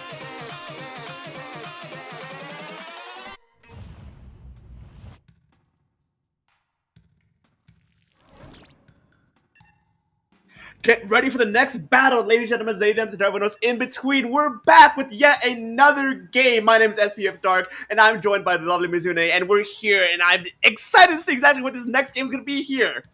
This is exciting, folks. We got the Night Sharks hailing out of University of Florida, taking on we aquatic little creatures from Purdue University. This is a really exciting matchup between two strong Division II teams. Taking a look at Walk for a second here. They are actually the runner-ups to the Season 5 Division II winners. So they took silver in the previous season. And Dark, do you want to talk a little bit about those Night Sharks? Most definitely, the Night Sharks they didn't make it quite as high as last season in Division 1, making it, I believe, is tied with 5th place in Season 5 of Division 1. But, I mean, Division 1 still is a whole division higher than we aquatic little creatures, which isn't really too much of a skill difference, but it should still be an interesting match nonetheless. Yes, two really strong teams, right? Being a runner-up to Division II is nothing to sneeze at here. And the Night Sharks, I mean, they're a legacy CCA team, and they have been around the block for quite some time now, and with a really strong roster coming in. So both of these teams readied up really quickly here, Dark. So let's go ahead and open this game up in this play all three set. Rainmaker here on Undertow Spillway. And take a look at these comps. I'm scared because I see a tent umbrella with a blaster on the side of Walk, and meanwhile the Night Sharks are running with that Splatana. I think those are dualies there, and Army on the pencil. This is going to be a really exciting matchup. A little bit of a lore lesson on my own and my history is I am a very much blaster one trick. I love blasters, custom blaster, range blaster, all the sorts, and seeing a range blaster in these scenarios, I'm always a proponent for it. And seeing it paired with a tent umbrella makes me terrified for the Night Sharks, as we aquatic are just running at it with aggression. 2 picks already down at the gate, not with a trade of their own, going down 2 sides for the Night Sharks. What a strong opening here for Walk out of Purdue University, as they are looking to take this Rainmaker off to this left side here, as accustomed that most of the community is used to. But nonetheless, there's Army on that pencil, just eyeing them down and not letting them go any further. So a good start for Walk to kind of show that they're ready to take the Rainmaker and put on the aggression. But the Night Sharks are showing really strong defensive efforts. That's not what you... Suction bomb and a breakaway from Booyah Aquatic because they get that fresh checkpoint. That fresh checkpoint is very integral on this map. It means you have a good majority tempo control for the remainder of this map. As we hit at 3 minutes 45 seconds remaining, Booyah Aquatic are sitting pretty as they're constantly trading out with the tent umbrella at the ready. They're running it in to get even more points. 30 points off the marker for a Walk, off into a good start as the Night Sharks are slowly trying to push them out of this left side here. Nifty and Dizzy working together to push the members of Walk out of their base here. And now it's the Night Sharks' turn to respond as they are surging forward with all this blue paint. But we do see that Stamper go down here somewhere on the map as Nifty goes in for the pick, gets one, and activates that Trizuka. They also go down. Nifty getting a third. Oh my goodness, here comes the Night Sharks. Night Sharks are just absolutely cleaning the floor of we aquatic little creatures, and with the crab tank coming out, Rainmaker had that first checkpoint pedestal already. These teams are neck and neck right now, but we aquatic little creatures still has the 30-point lead at this moment, so things have to be played a little bit more carefully here if they want to try and keep the momentum going. But with 2 down, that might be it for the Night Sharks. Purdue out of Walk is playing this very patiently and popping this Rainmaker and slowly pushing out the members of the Night Sharks. They had a really good push there and they're looking to still hold that line. You see Elixir, Army, and Dizzy all forming a line right over there by that middle area. Here comes Clover with the Kraken, hoping to kind of disrupt some chaos here and surging forward on this Rainmaker shield, but they're actually going to get a lot of pressure here and finally fall to Nifty on that Crab Tank. Both of these teams are just trying valiantly to get as much of an edge over the other, and the Night Sharks are just keeping this momentum going. One thing to quickly point out while we have a little bit of time here is that this is a top cut match, meaning whoever wins this match here is going to make it onto top cut and snub out the other to silver bracket. So both these teams desperately want to try and make this a reality, but with 3 down for the Night Sharks, this first game might be a little bit troubling for them. No kidding, Dark. The stakes are getting huge here for this group stage. And you see Vecco on this tent umbrella trying to push out the members of the Night Sharks and just stiff-arming them right now, right? And keeping them at arm's length, keeping them at bay. And that's going to be important here for the stalling, right? Here comes the Tentacle on the side of Walk. Here comes the Trizuka. They're looking to activate some specials. They pop the Trizuka. Elixir goes for the Rainmaker, and they aren't able to get anywhere. Night Sharks are just trying desperately to break through Aquatic's defensive, but they can't. They're stuck at that first checkpoint on the left side. Not much. They haven't been able to push past any further. And this goes back to a little bit of what I said earlier, how since Aquatic got that first checkpoint, they were able to have majority control over tempo, and they're just keeping Night Sharks out. Right, exactly. I'm really questioning a lot of the Night Sharks' positioning right now because I don't think they're quite taking advantage of some of the kits that they have in the positioning. It's a little bit off to me. I think I see why they're still not able to get very far with this Rainmaker. Nonetheless, though, the Night Sharks have it back in their hands, and they're looking to have another attempt at the podium as I think they're trying to gauge right now what side to approach now with a little bit of the stalling here, but they finally opt to go for the left side as per usual. But they gotta be careful because the Walk has 2 specials online and 1 member is down on the side of Night Sharks.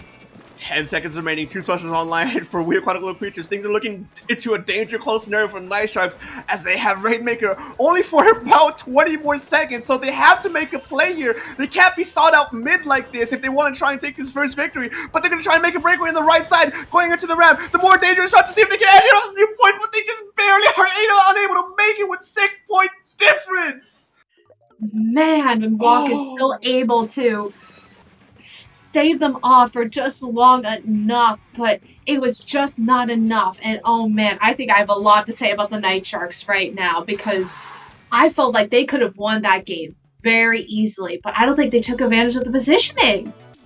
There is a lot to be said right now. We Aquatic Little Creatures played that phenomenally well. They were able to not only get that first checkpoint very early in the game, but they were able to set it at a 30-point lead, forcing Night Sharks to not only get it past that first checkpoint, but deeper into their side of the base. Night Sharks were struggling to even break through any defenses by We Aquatic Little Creatures. Right, exactly. It seemed like the Night Sharks were crippled by indecision here for those last 20 to 30 seconds or so. They could not find which way they wanted to go, and they didn't seem like they were able to move in together until the last second, where you see it was like Army and Dizzy here just surging on this right side here, and I think they could have gotten this lead if they would have made that decision sooner and tried to actually focus those efforts on that positioning. So it was just tough to see because I know the Night Sharks as a really strong team, they could definitely be able to win these types of games, but just I think they were just at a moment where they just were at a crossroads and just couldn't narrow in on what they wanted to do there. Most of these players are well known to try and make the safer plays and try to make the more consistent plays in order to not risk anything. But sometimes you have to risk it. Sometimes you have to be the hero and make that breakaway when at the first moment you see it in order to try and get those just 1-point leads to get those last minute victories. And we're going to see exactly how the pressures will be building on now as Night Sharks, they only have 1 game to try and take this over Weird Aquatic Little Creatures in order to win the set. We're moving on to Clan Blitz on Robo Ramen, and we're going to see exactly what adjustments they're going to be making.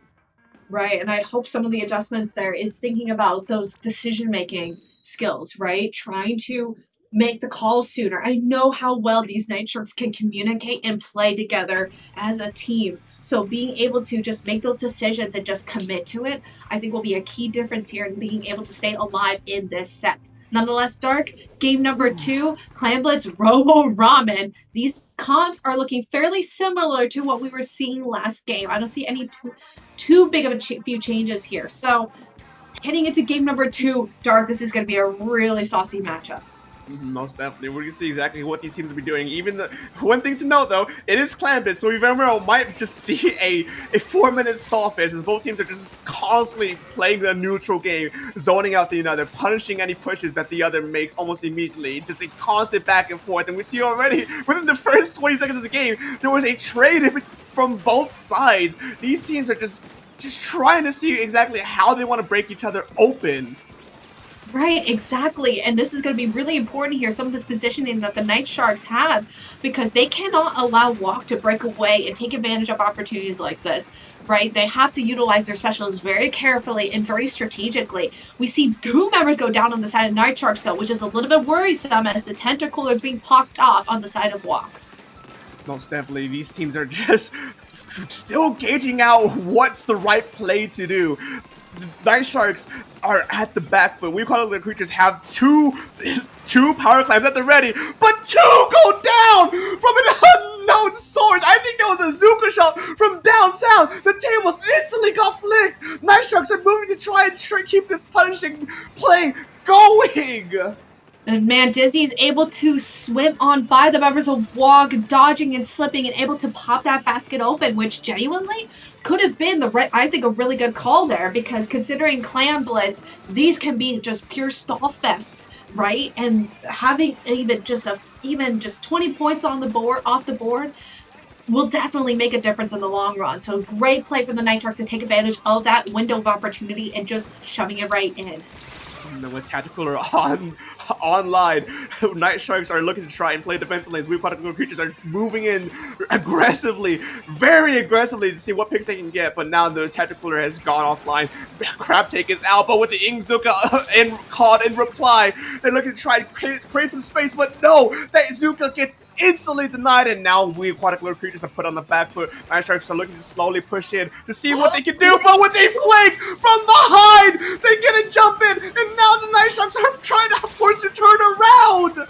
Oh my goodness, for a second there I was questioning why Pista was jumping. I'm like, they're already in their base. What are they doing? But no, it was all thanks to Electronic just slipping by the radar of the Night Sharks and getting a huge opening. And man, the Night Sharks must be feeling really disappointed by that, because that is not the position that they wanted to be in that moment. You saw that they were ready to go launch an offensive attack, but nonetheless they had to backtrack. Oh my god, Dark, this is insane. 2 minutes remaining. Night Sharks 20 points on the board versus We Aquatics over 80 points on over 70 points on their side. But now with 2 down for We Aquatic, Night Sharks are looking to slowly push up. But a Crab Take stops them in their tracks, and they get 2 taken down already. Man, Nifty had such a good crab tank trying to open that up, but then all of a sudden with Walk responding with the crab tank of their own, the timing was just so unfortunate. And now the Night Sharks are back at square one with only a pity claim to their name. And that is not going to be enough with just the whole pity ball. They're going to need a lot more to work with, and they are going to need specials online to start moving back in, because right now it's this neutral game and they have to start putting in the work. These plays need to start being made right now as we head to the final minute of this game. In order to try and potentially win this out, you can't have this game, the remainder of this game, be a stall fest. You can't be distracted by that range blaster all the way on the other side of the map. You need to have people up forward to try and curate the space you need to get those clams into the clam basket. And with the remainder of Weird Aquatic creatures already regrouped, already prepared to defend, that push that Night Sharks had potentially right there just instantly gets shut down by 3 players going down. Clover making a really good play to standing strong and holding that line of defense there with their teammates was huge. And not to mention the assist from Electronic on that left side is going to be a huge play, a huge difference. Here comes the Tentacooler on the side of We Aquatic little creatures as we're winding down to the last 30 seconds of gameplay here. And right now, the Night Sharks have a pity to work with and a few more clams. So, with 30 seconds left, they have a special online. They're going to need a couple of more, and they need to stay alive right now as they try to make their way in to the other side of the map.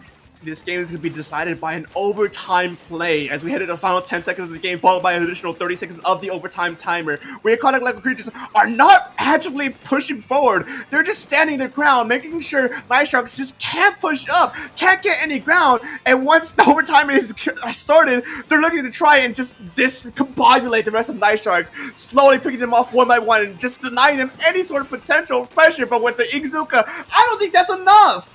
It's not going to be enough, but Nifty coming out from behind, setting up the jump. Is it going to be in time? Yes, it's just in time. Here comes Dizzy with the ball. Oh, no! The sprinkler. It's just Elixir, but no. They go down. It's not the duplex. They punch us in. They just need a few more clams, and here comes Army rushing into the mid, but no, it's not enough.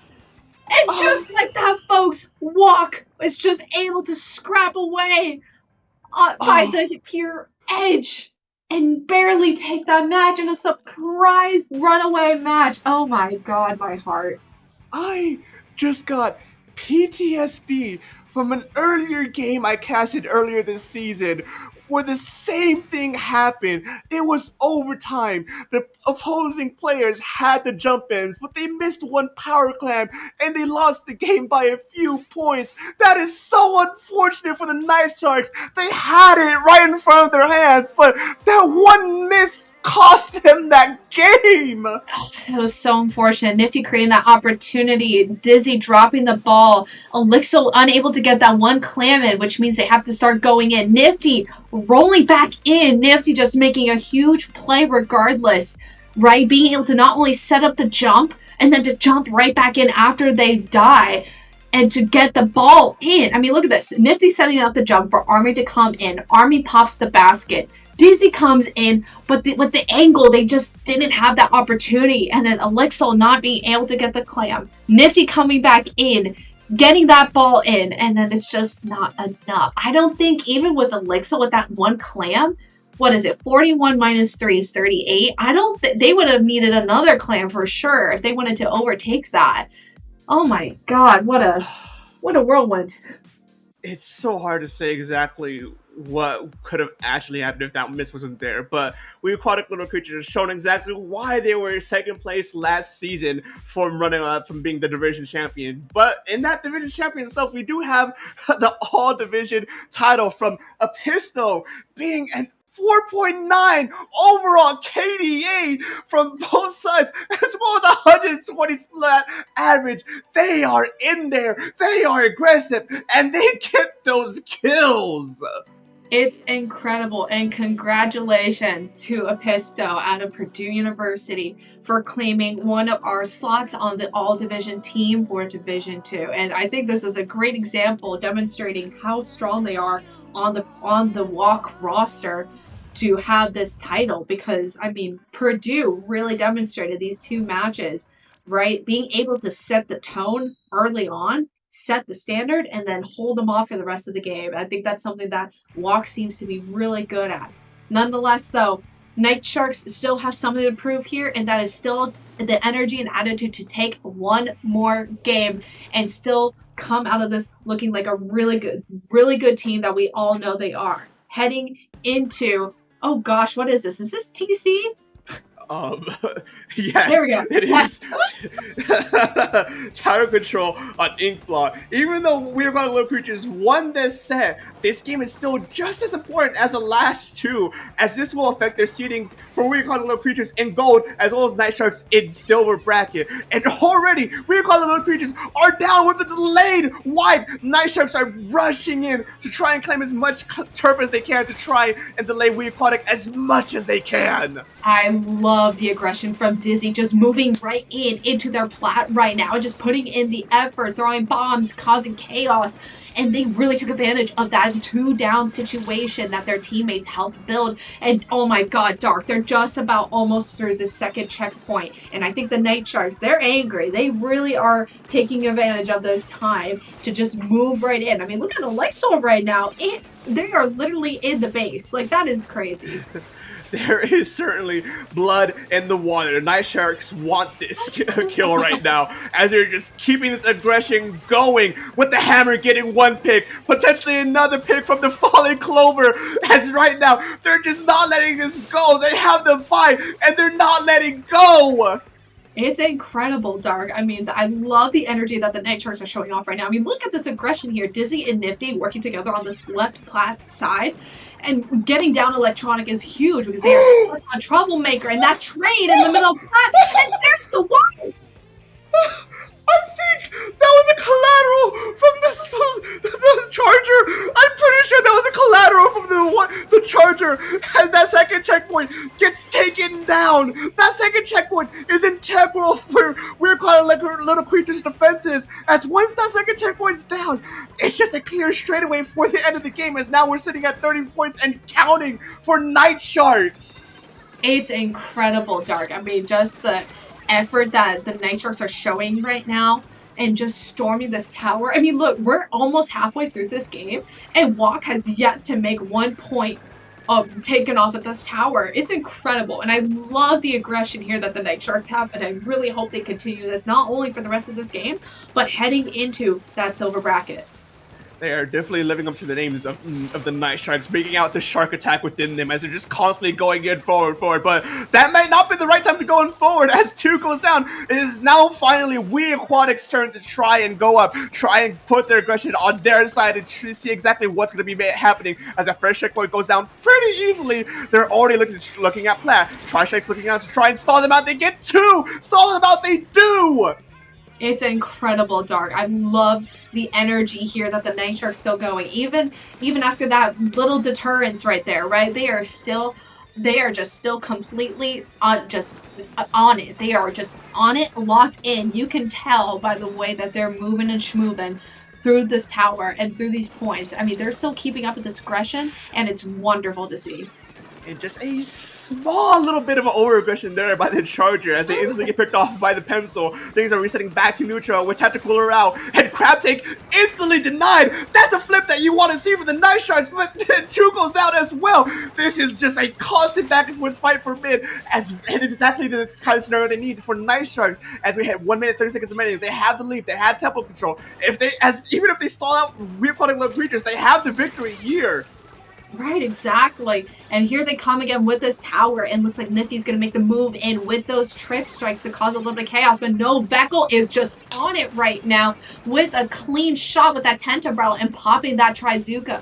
Really good playmakers from across the board from Walk that we get to see. But Elixir, not if Elixir has anything to say about it, taking 2 members down of Walk on that left ramp side. Wiper Gaming. Night Sharks are just keeping this aggression going, not letting Weird Aquatic Little Creatures breathe for a moment. And even though that Wiper goes down, the Charger goes down, things are finally looking on Weird Aquatic Little Creatures' side as we hit the final 30 seconds of this game. That first checkpoint was down, so it's gonna be a pretty much clear path to try and contest that second checkpoint. And that second checkpoint is integral for Night Sharks. They can't let that go. Exactly, but Purdue has got to move in right now. You see Clover here on this Kraken looking to try to get something going, but they're unable to find a victim. Army here is defending this top plat area, and the clock is slowly ticking for Walk as they're, oh no, Dark, they're down 1 member. This is looking to be the Night Sharks game in the final few seconds here if Walk has got to lurch for the tower right now. It's back and forth trading. Both of these teams are just definitely trying to see exactly who can take control of the tower. And with the GG's Tri-Strikes, Night Sharks takes 1 game off Weird Aquatic Little Creatures, taking this set to 2-1. And that's the attitude I love to see from the Night Sharks. They did not go down without a fight, and it was incredible to witness. They just flipped a switch. They're like, all right, let's go show them who we are. Let's go show off that energy out of University of Central Florida. And man, but credit where credit's due to Purdue, right? They still demonstrated that they're going to be marching on in this tournament to that gold bracket. It's still demonstrating how far they've come as a team from the past season till now, right? Taking on the Night Sharks is no easy feat, and it is a big thing to say that they're able to take them down 2-1 in Booyah Bowl 3.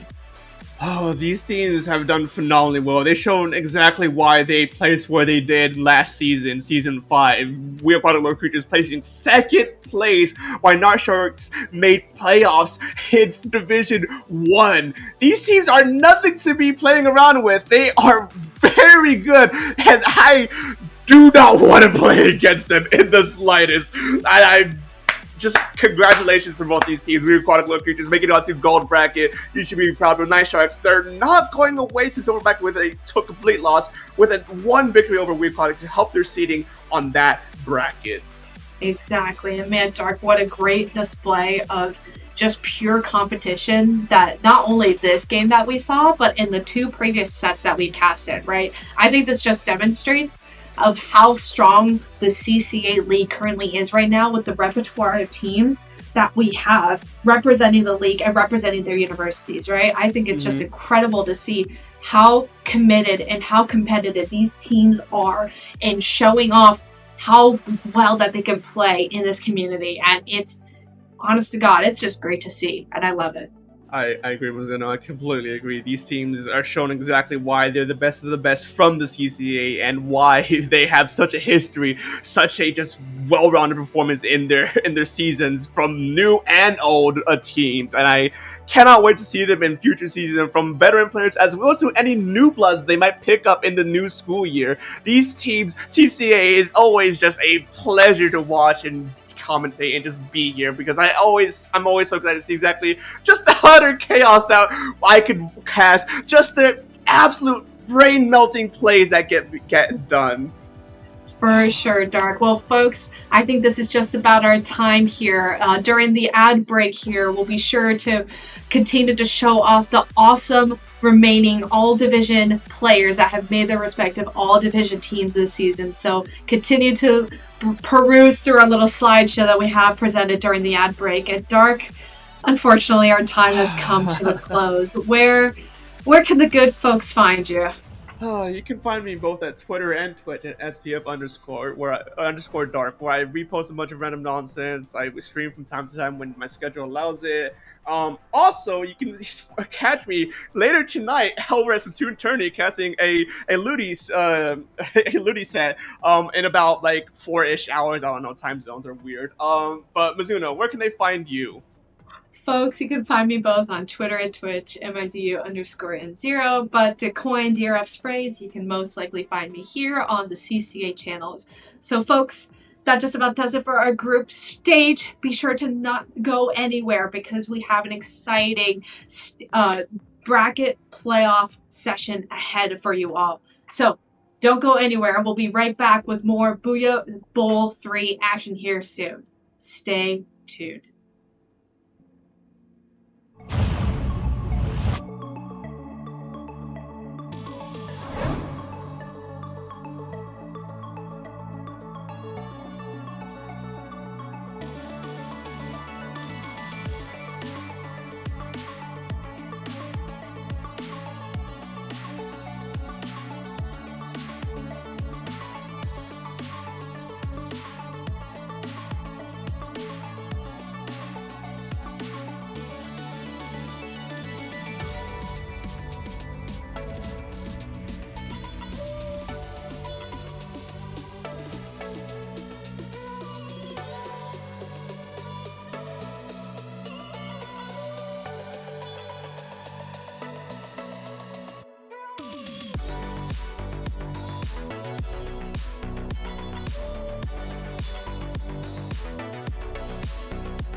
go,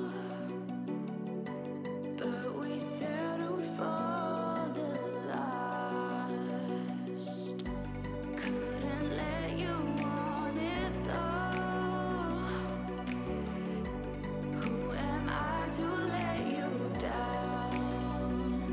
No. Who am I to let you down? Down, down.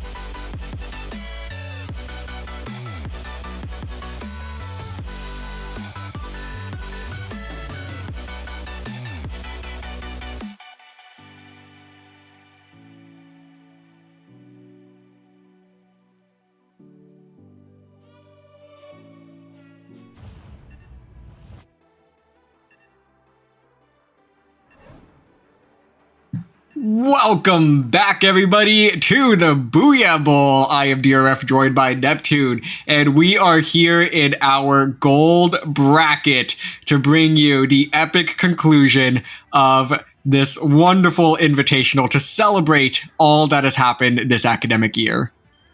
Yeah, definitely. Booyah Bowl 3 is a time to celebrate the history of CCA, as well as just showcasing just the skills of the various teams and in some of their iconic moments. And we're going to be bringing you quite the iconic matchup here, DRF. Here, we're going to be having Seminole Cephalopods Garnet versus Splatlanders. This should be a very interesting matchup indeed. Absolutely. So this is a run back of the Season 4 Division 4 Grand Finals. These were the last two teams standing. The Seminoles got the upper hand back in Season 4, but the Splatlanders, as we all know, had one of the best growth arcs in the CCA this academic year, winning Season 5 Division 2. So this is going to be a fun one for sure, because I know that these two teams are very, very excited to be playing each other here on stream. But let's get this show on the road as we dive into Splat Zones on Mako Mart. This is going to be a best of 5, folks. So hold on to your seats, because this one could go for a while. Oh yeah, this is going to be going on for a while here. Even though Seminole Cephalopods have gotten the first zone cap here, Splatlanders is a team that consistently just finds a way forward and is able to recap zone, especially with some of the more burst painting weapons like the Dread Trigger. But no, it's already going to be Seminole Cephalopods getting 2 members, looking for this third one here. DRF, this is just unstoppable momentum coming up from Garnet here, especially with Comrade out on this carbon roller here, diffing everyone here on that left stack. Oh, but they finally were kind of just shut down there. So this will give the Splatlanders opportunity to work their way back into zone. This tent going to be crucial for them trying to flip this. Oh, and it's Cyan from behind that's able to find one. This will finally let Splatlanders get control of the zone. Took them a little while there. Had to really depend on Cyan coming from behind to get that pick, to have the members to just paint that zone and finally getting the job done here. It's going to be a close lead exchange here. They will get it, but Seminole Cephalopods Garnet in position to try to flip this one back, especially with the Zuka from behind. Yeah, definitely. I think this map right here should be also be renamed to Roller's Playground, as Comrade and Cyan have both been making very decisive plays and need to be kept in check by both teams as well. And this Roller duel, Cyan's going to come out on top, but unfortunately gets traded out by Ribbon, who is subbing in for Seminole's Guardian. My gosh, that is a mouthful, dear. Yeah, honestly, with both of these teams right now, just playing super aggressive. We're seeing flanks left and right out of both of them, and just lead swaps back and forth, as I don't know what's happened there. Absolute huge zip caster, it seems, from the Seminoles.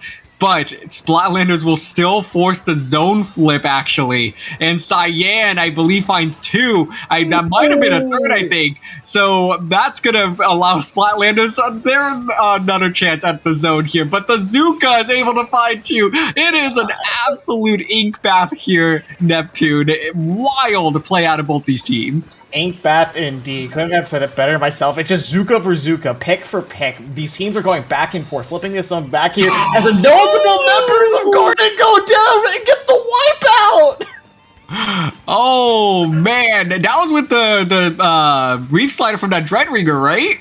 Yep, that is the Reef Slider indeed. You know, Reef Slider is typically not one of the seen as one of the more powerful specials, but with its time in the right place at the right time, it is able to just provide that chip damage and finish off any foes else like be anywhere near that here. So now it's going to be Splatlanders in the driver's seat right now, trying to create this lockout situation. Chris is going to be on the Dreadringer, painting out that at Carbon Roller, and slowly but surely, members of Garnet are going down here, DRF.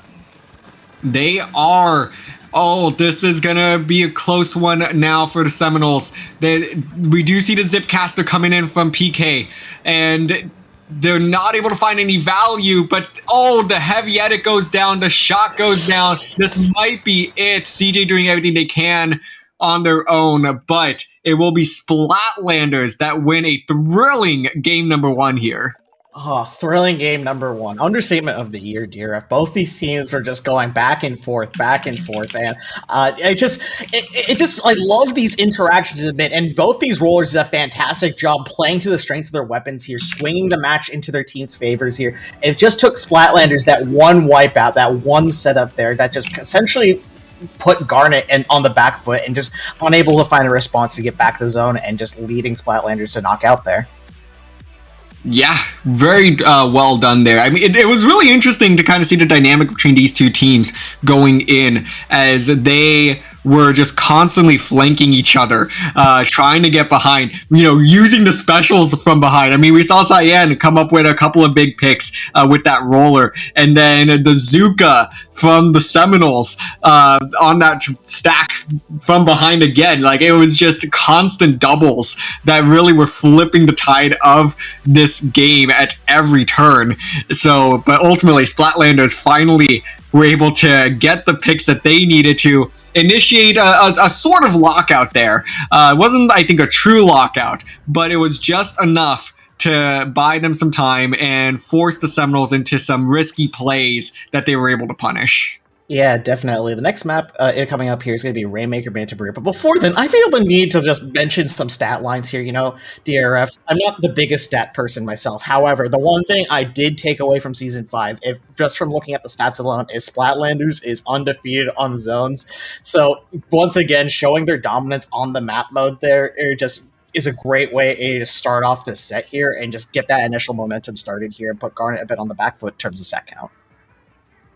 Certainly. So, reminder, this is a best of 5, and we are actually doing a strikeout system for these top cut matches. So all teams are presented, or for every round, the teams are presented with 7 map modes. The higher seed will eliminate one map mode first, and then the lower seeded team will eliminate the second map mode. So, in this case, we did see that the Seminoles were the first to strike out. They struck out TC Humpback, and then the Splatlanders followed suit with Crableg Clamblets. So those two are not in this map list. So that's going to go ahead and leave us with Rainmaker Manta's game number 2, followed by,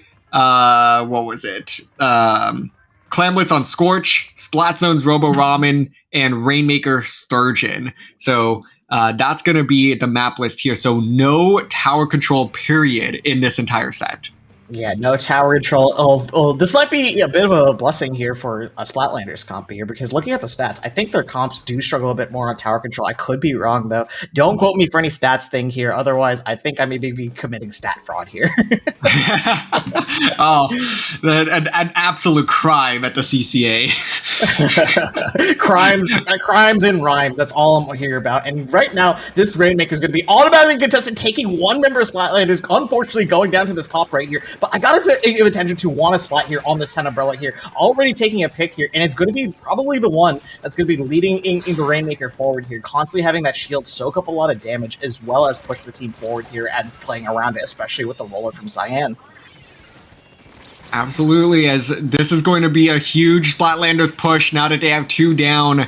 Jerry trying to make a move on that left side. They're not able to actually make the jump. So instead, they're just going to shark these ledges and wait for someone to make the play. Oh, but they changed direction at the wrong time.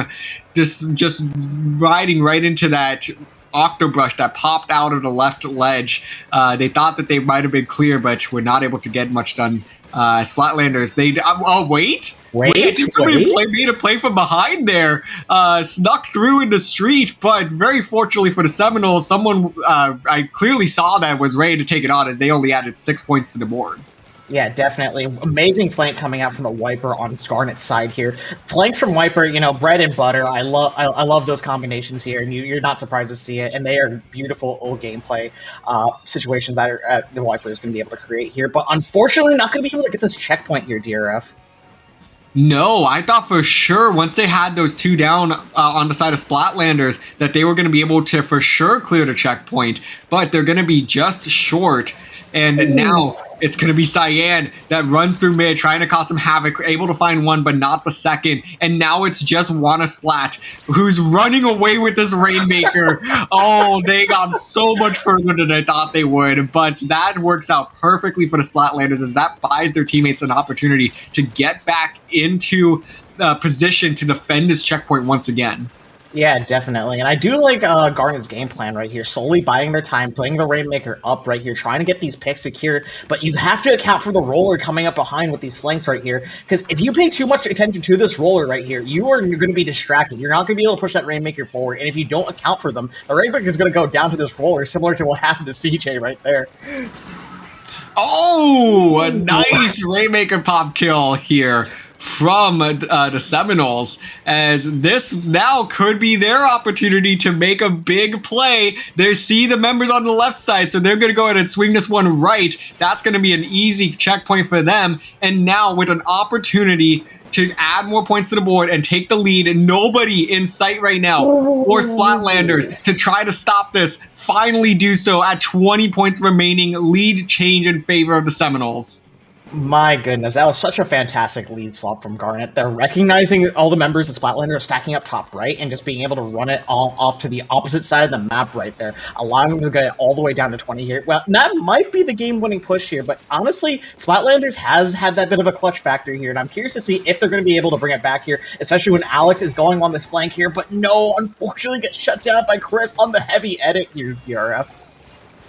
Absolutely. And now with the hammer coming in, it's going to try to stop. But no, Splatlanders have an open alley. Oh, but they get shut down by the heavy edit out of Nico. So Splatlanders trying to get the pop. They will get it. They're going to try to force the lead. They dive. They get it. 5-point lead, Splatlanders. Numbers advantage in Splatlanders' favor as well. Jerry coming in with the hammer. They're trying to see if they could get this pop. Seminole Cephalopods doing everything they can to slow down the Splatlanders. Splatlanders are going to play this one a little bit cautious, though. They know they don't really need to force this one. But if they see the opportunity, they're going to go for it. 6 more points on the board, a minute to play. This push seems to finally be done. And Splatlanders with a huge play there. Wait, Gareth. Jerry is sharking. Jerry is sharking. He's going to go right for this Rainmaker here, looking for an opportunity to shut it down and make even more momentum here for their team here. Nico is living on for their life right now, looking for an opportunity to go forward. But Jerry immediately just flicks the hammer right back in that person's face right there. Nico just realized, okay, I'm out of here. That's too scary of a situation. I only have 30 seconds here. Let me pop some Rainmaker stuff. It's do or die right now, DRF. Well, it seems like Jerry was finally taken care of. Nico got a nice shot there as well on the roller. So this is the last stand for the Seminoles in this game. It's all going to come down to this push, and that Rainmaker timer is not on their side. With only 15 ticks on the Rainmaker, they're going to have to make a play quickly, but they don't have the numbers to do so. 10 seconds on the Rainmaker timer. And the bazooka's coming out. All the torpedoes pushing them back. Nico with not enough time. This is Rainmaker's going to explode before they can get there. And Splatlanders will take game number 2. My goodness, DRF. That was quite an explosive push for Splatlanders in the second half right there. Taking game 2 just not really convincingly, but just explosively, for lack of a better term. Yeah, Explosive, I think, is a great way to describe this game. Between these two teams, that's what this set has been so far. It's just been scoring explosions out of each of them one at a time, with some very aggressive plays. We saw Splatlanders, it really seemed like they were in that, like, fourth and goal type situation where they were just really trying to nudge it over the line, just force it little by little, and they managed to do so successfully. So a very high scoring affair here once again between these two squads. Yeah, definitely. And both these teams, as you alluded to at the start of the set here, DRF, have quite a bit of history. Coming up from Season 4, I believe, fact check me if I'm wrong right here, Splatlanders lost to Seminole, Cephalopods, Garnet in Grand Finals in Division 4. However, it just seems like with all this time that has passed here, Splatlanders is the one laughing at the top here when they took the game off them in playoffs as well as the championship title for Division 2 here. Certainly. So it's going to be pretty interesting to see how the rest of this set goes, because with Splatlanders up 2-0, the Seminoles are on the ropes now, but it's not over yet.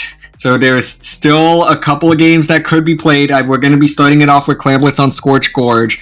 But if you're Splatlanders, you've got to be feeling pretty good right now.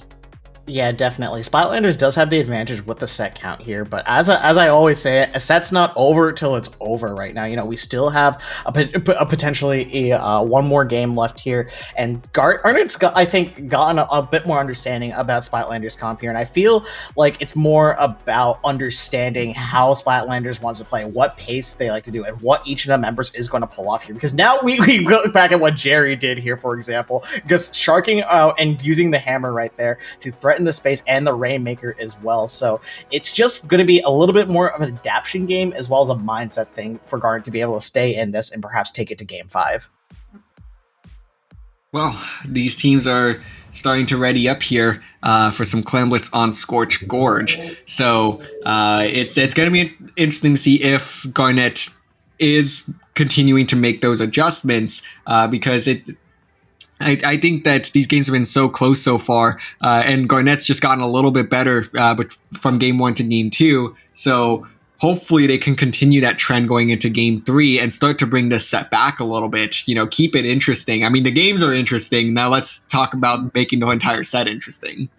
Making this set entire. I think it's already pretty interesting enough here, DRF, especially with just the explosive pushes from both these sides here. And I'm noticing just like a lot of these team members from both sides here play similar weapons. Like we saw Comrade earlier on the roller, Signs also a roller player. We saw heavy edits from both sides there coming out on Manta and Rita. Granted, it's a great spot like that, but hey, they're going to be picked once again here. Heavy edit on each side here, but it's going to be quite an interesting interaction these two teams are going to have, especially with a mode as intuitive as Claim Blitz.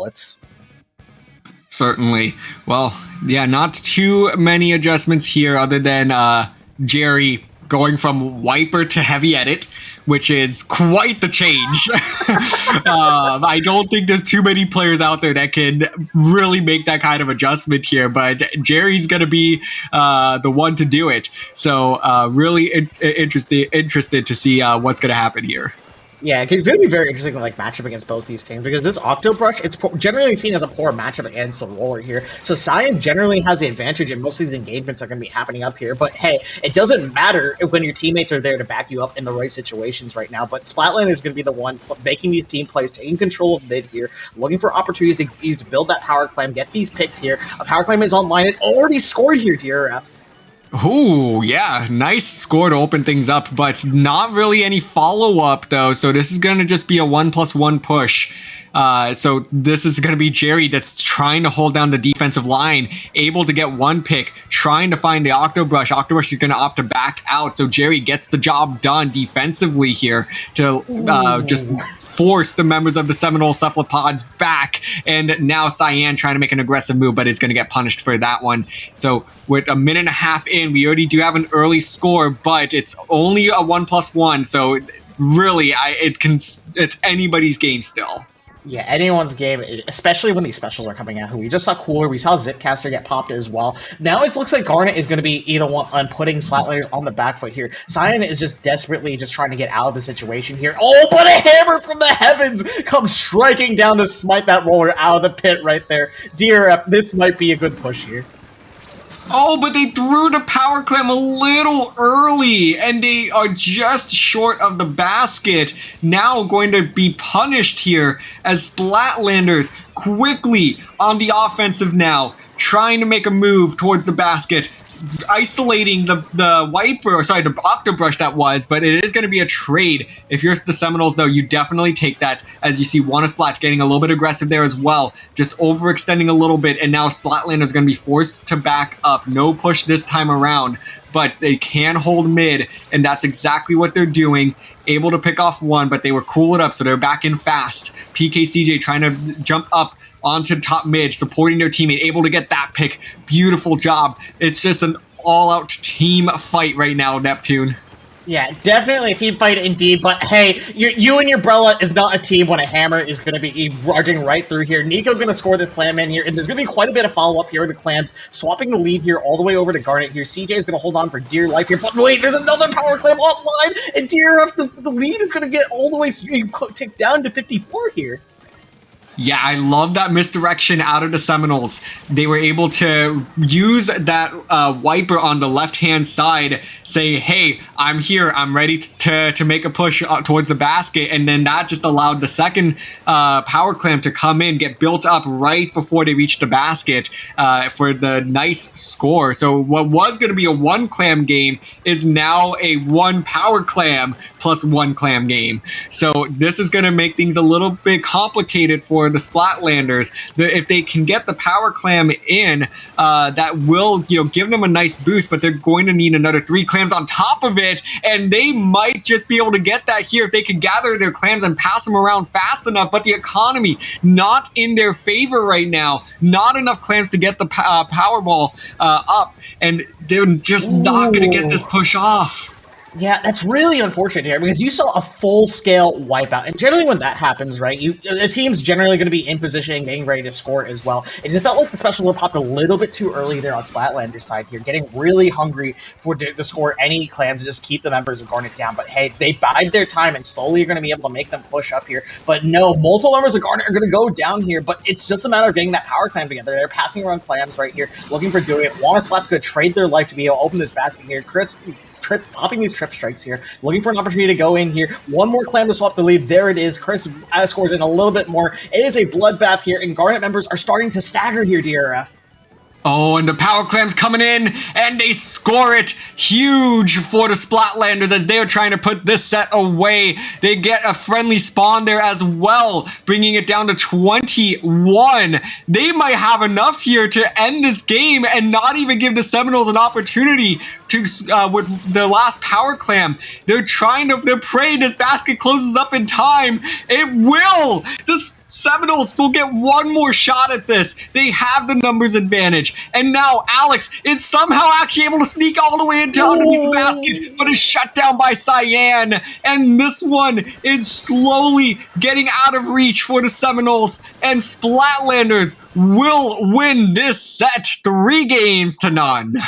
Oh my goodness, dear. I think there's so much pressure on Garnet was put in there when Splatlanders just kept cycling clams into that basket, adding more to the scoreboard, making the lead deficit to be able to swap it out is just so much larger and harder to be able to do. And with so much time limited, the members just felt the need to hit the go button and were just spread a little bit too thin there, went a little bit too early, and unfortunately unable to collect themselves to be able to get anything done in overtime.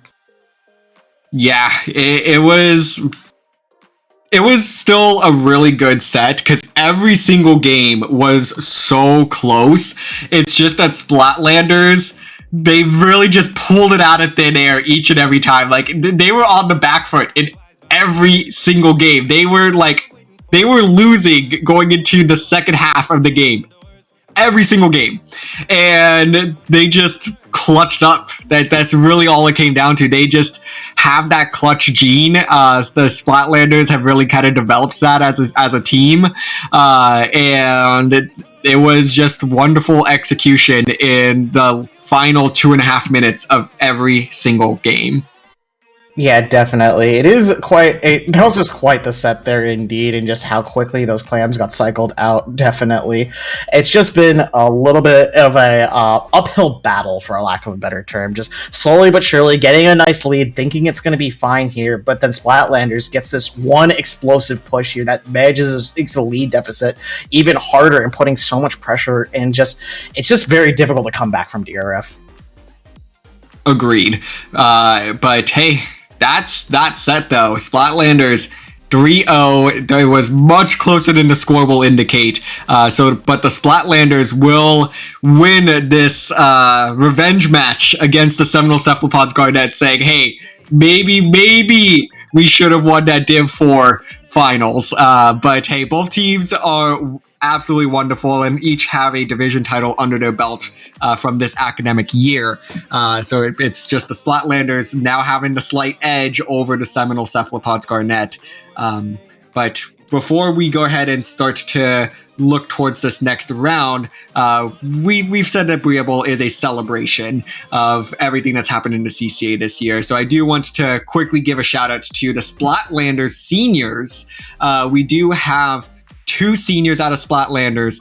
We have Red Light, who graduated back in December with a BS in Information Technology, and Cyan, who graduated with also a BS in Information Technology, but they are pursuing a master's, so they will be concluding with that sometime in December. So I think we might get one more season of Cyan, I'm hoping. Yeah, definitely. I think we can definitely see Cyan back, at least for now, and it's great to see them put on quite the show here at the very for Splatlanders, as well as just like showing up here. You're taking the set 3-0, and it wasn't an easy set too, DRF. There were opportunities where Garnet was in the driver's seat there. It just managed to be just these outplays that just kind of spiraled out of control that just led to the victory there. And I got to give it up to the information technology majors, definitely showing that you got some Splatoon skills. Certainly, especially when you go to New Jersey Institute of Technology. I feel like you just have to have technology in your major name. It just wouldn't be right. Yeah. Information technology, more like 10 umbrella splat roller. We figured it out, gang.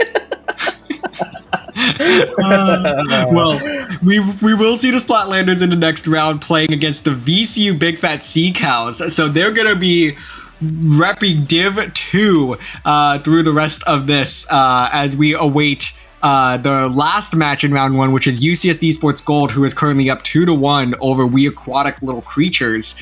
And actually, yeah, that match is now in. It is a 3-1 victory for UCSD Esports Gold. So congrats to Walk, though, for making it this far and, getting that at least a game win over UCSD, because that is not an easy matchup for sure.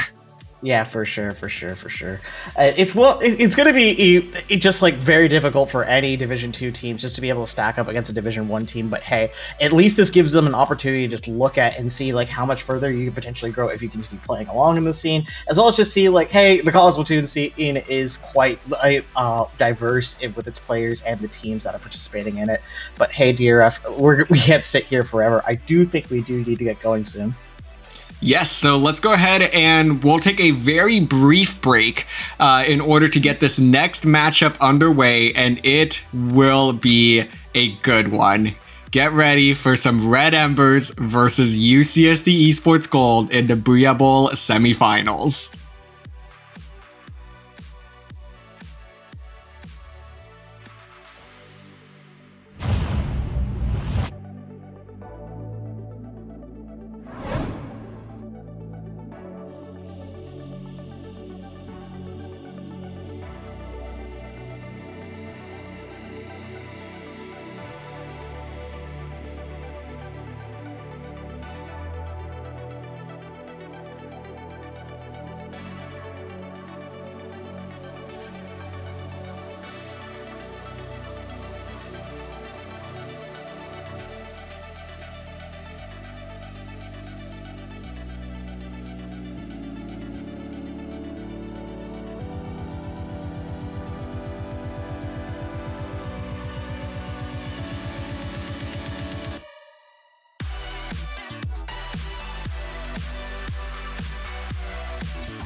Welcome back, everyone, to the CCA Booyah Bowl number 3 here. We have quite the matchup here.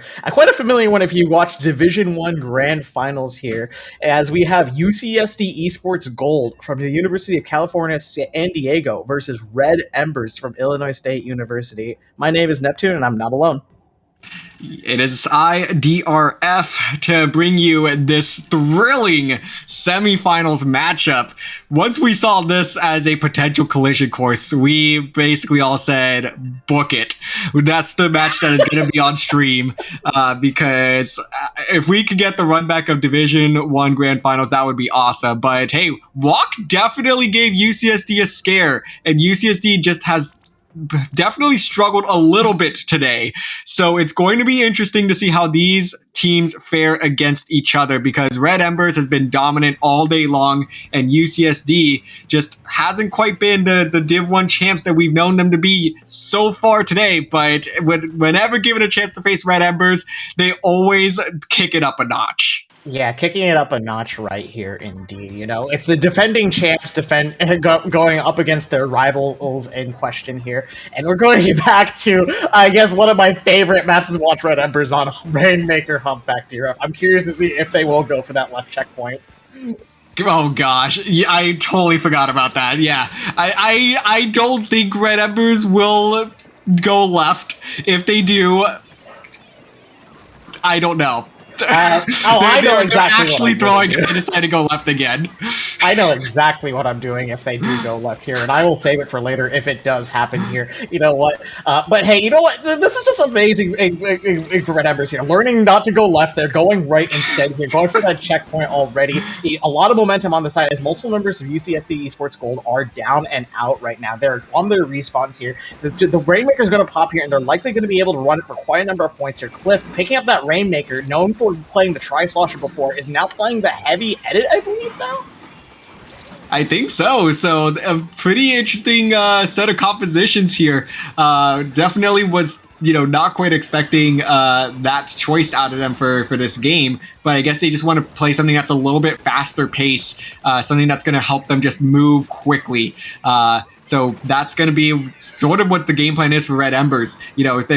If they're gonna be forced to play it on the right side, they might as well do it in a fast way. Yeah, definitely. Do it in a fast way. Get the checkpoint right out of the way here. It opens it up so you can go a bit further here. We see Zola with the Zuka finding already one pick right here. Other members of Red Emberz are trying to regroup here, but no, CD Woomy is playing around this screen like a mastermind that he is right now. But unfortunately, going to get picked out. Cliff here, who pops his crab take in response to that jetpack right now. Go Child's going to be stuck in mid here and picked out as well here. VOD on this E-leader also providing some good cover here. I feel like Red Emberz comp right here is just covering all the bases and checking all the marks right here. Yeah, it is. And the fact that they're running a double backline is a little bit interesting. It's, very unconventional, but it's working for them so far. It's because especially on Humpback, you typically won't see the double back line because there's just not too many places for you to have, both of your backlines set up that's, not really next to each other. And especially Rainmaker with this map moving as quickly as it does, it's, just atypical.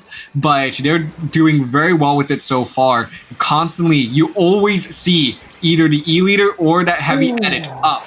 That's allowing the jump-ins to come in, and Nerdy Adam is going to get shut down there by those killer whales. But now with UCSD down 3, this could be Red Ember's opportunity to add more to the scoreboard. Yep, add more to the scoreboard by going right side Rainmaker Humpback. Who would have thought here?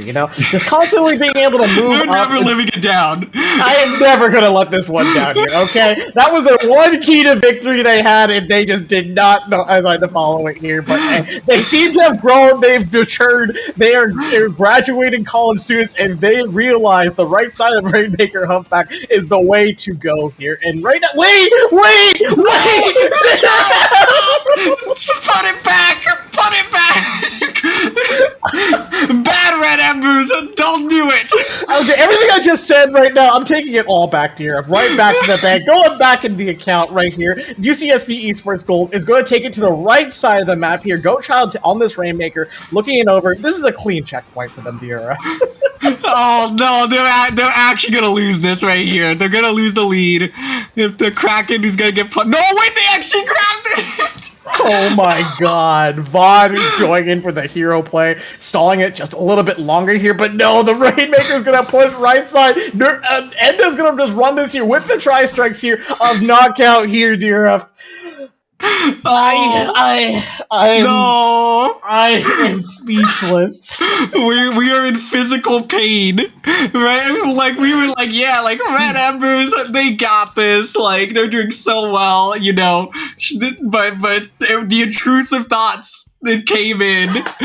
They must have heard me praising them, and they're like, nah, the commentators are glazing us now for going right. We gotta change this a little bit more. And instead, UCSD Esports Gold was instead able to just quickly go to that right checkpoint because the Rainmaker got killed on the left-hand side here. Followed up with this jet and the strikes here. Endo just got basically a one-way ticket to the checkpoint right there and just ended the game right there, DRF. Oh. Well, that was an instant classic of a game right there. Red Emberz. Thank you for being you.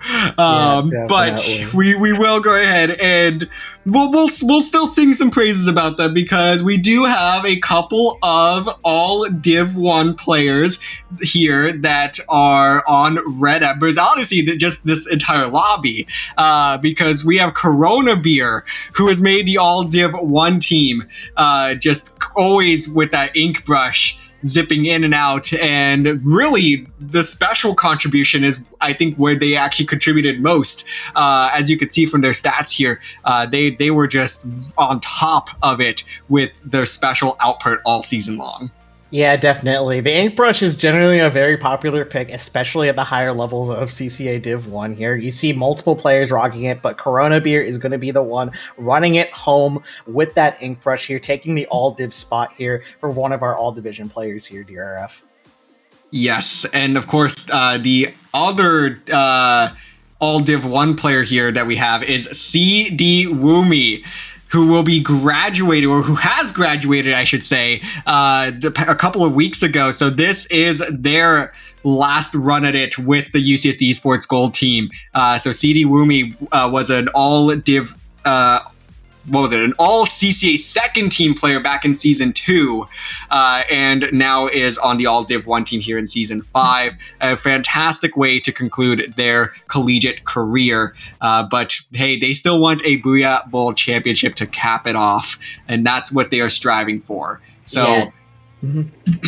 For sure. You know, the Carbon Champion, no rest for the weary here, and CD Woomy will continue to play Carbon Deco all the way up until the years tick up here. But hey, it's going to be Makomar Clamblitz here, DRF. I guess you could say the Carbon Playground is back and ready to play.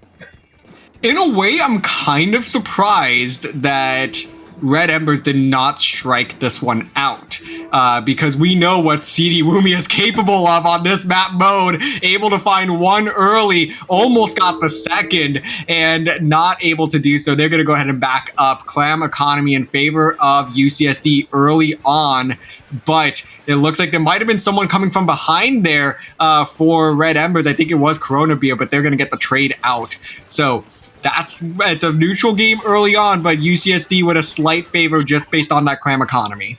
Yeah, definitely. And I do think Red Emberz here is doing a really good job of just using these flanks, taking the paint control away from UCSD Esports Gold right now. And they're just unable to find anything else here because CD Woomy, as a Carbon Deco player, does need the paint to be able to maneuver around as well as do the job that they are performed here. So it's going to be up to their teammates here to get these picks effectively, like what Nerdy Adam is doing here, finding 2 already, throwing these strikes down. They are back in control here, DRF. They are. So it's a bit of back and forth early on with this map control and trading, 2 and 3 down situations. Now with Goatchild has that Kraken at the ready, so they are going to be looking to launch that one soon. Azuka as well for CD Wumi, but they're going to get shut down before they can use it. So now GoChild's going to have to force this Kraken, but they get shut down as well before they can use it, and it will be Red Emberz that strikes first on the board. 1+3 in so far. No more clams in their vicinity, so this is gonna be a quick push. Not very many points, and now it's up to Red Emberz to try to hold some positioning here, because they definitely did not get the value that they were hoping for out of that push. Yeah, definitely. And something I gotta point out here, dear, Blue Pants, or I'm just gonna call them VOD here because I can't take myself seriously reading that name out loud here. It's flexing to NZAP right here. They were previously playing E-Leader on the Rainmaker Humpback as well, but now the cooler being dished out here and allowing the members of Red Emberz to respawn and trade out the members of UCSD Esports Gold here are going to be probably making it a lot more difficult to hold and contest space here, especially when Enda is struggling to get this pick right here, but no, the first score of the game here, and the Kraken gets shut down here. Oh my goodness, dear. This is just absolutely insane here. Getting not one. Wait, no! Oh my god! Oh, they were so close to scoring that. I thought for sure they were going to get the clean throw and just, no fall after. But they could not even get the ball released. And now it is just a one-and-done push for UCSD. Red Emberz holds on to the lead and now have a power clam of their own. So they're going to be looking to make a move here, but CD Wumi on the left-hand side with the Zuka, able to pick off one. Nerdy Adam comes up and cleans up the rest. And now it is UCSD under the basket with another power clam. They will get the lead, and they do have a notable follow-up here. GoChild taking the lead on the aggression now. And no, this push is also going to be short-lived. A 1+2 for UCSD. Red Emberz quickly on the offensive. Not enough clams to make the ball just yet. It looks like they actually went ahead and picked up the pity. They're going to be jumping in. 2 down on the side of UCSD, and this should be finally a scoring explosion out of Red Emberz. Oh my goodness. I feel like this map would have already been ended right now, but I feel like these teams are doing such a good job of counterplaying each other, and the clans are just being funneled just slowly enough where the lead isn't drastically being determined right here. Normally with Makamart, you see like huge pushes here, given in how it's like one team fight away from the basket right now, but Red Emberz is making UCSD Esports its gold sweat for is mid-control right now, DRF. Yeah, Nerdy Adam bringing out the strikes, but kind of having to use them to protect himself.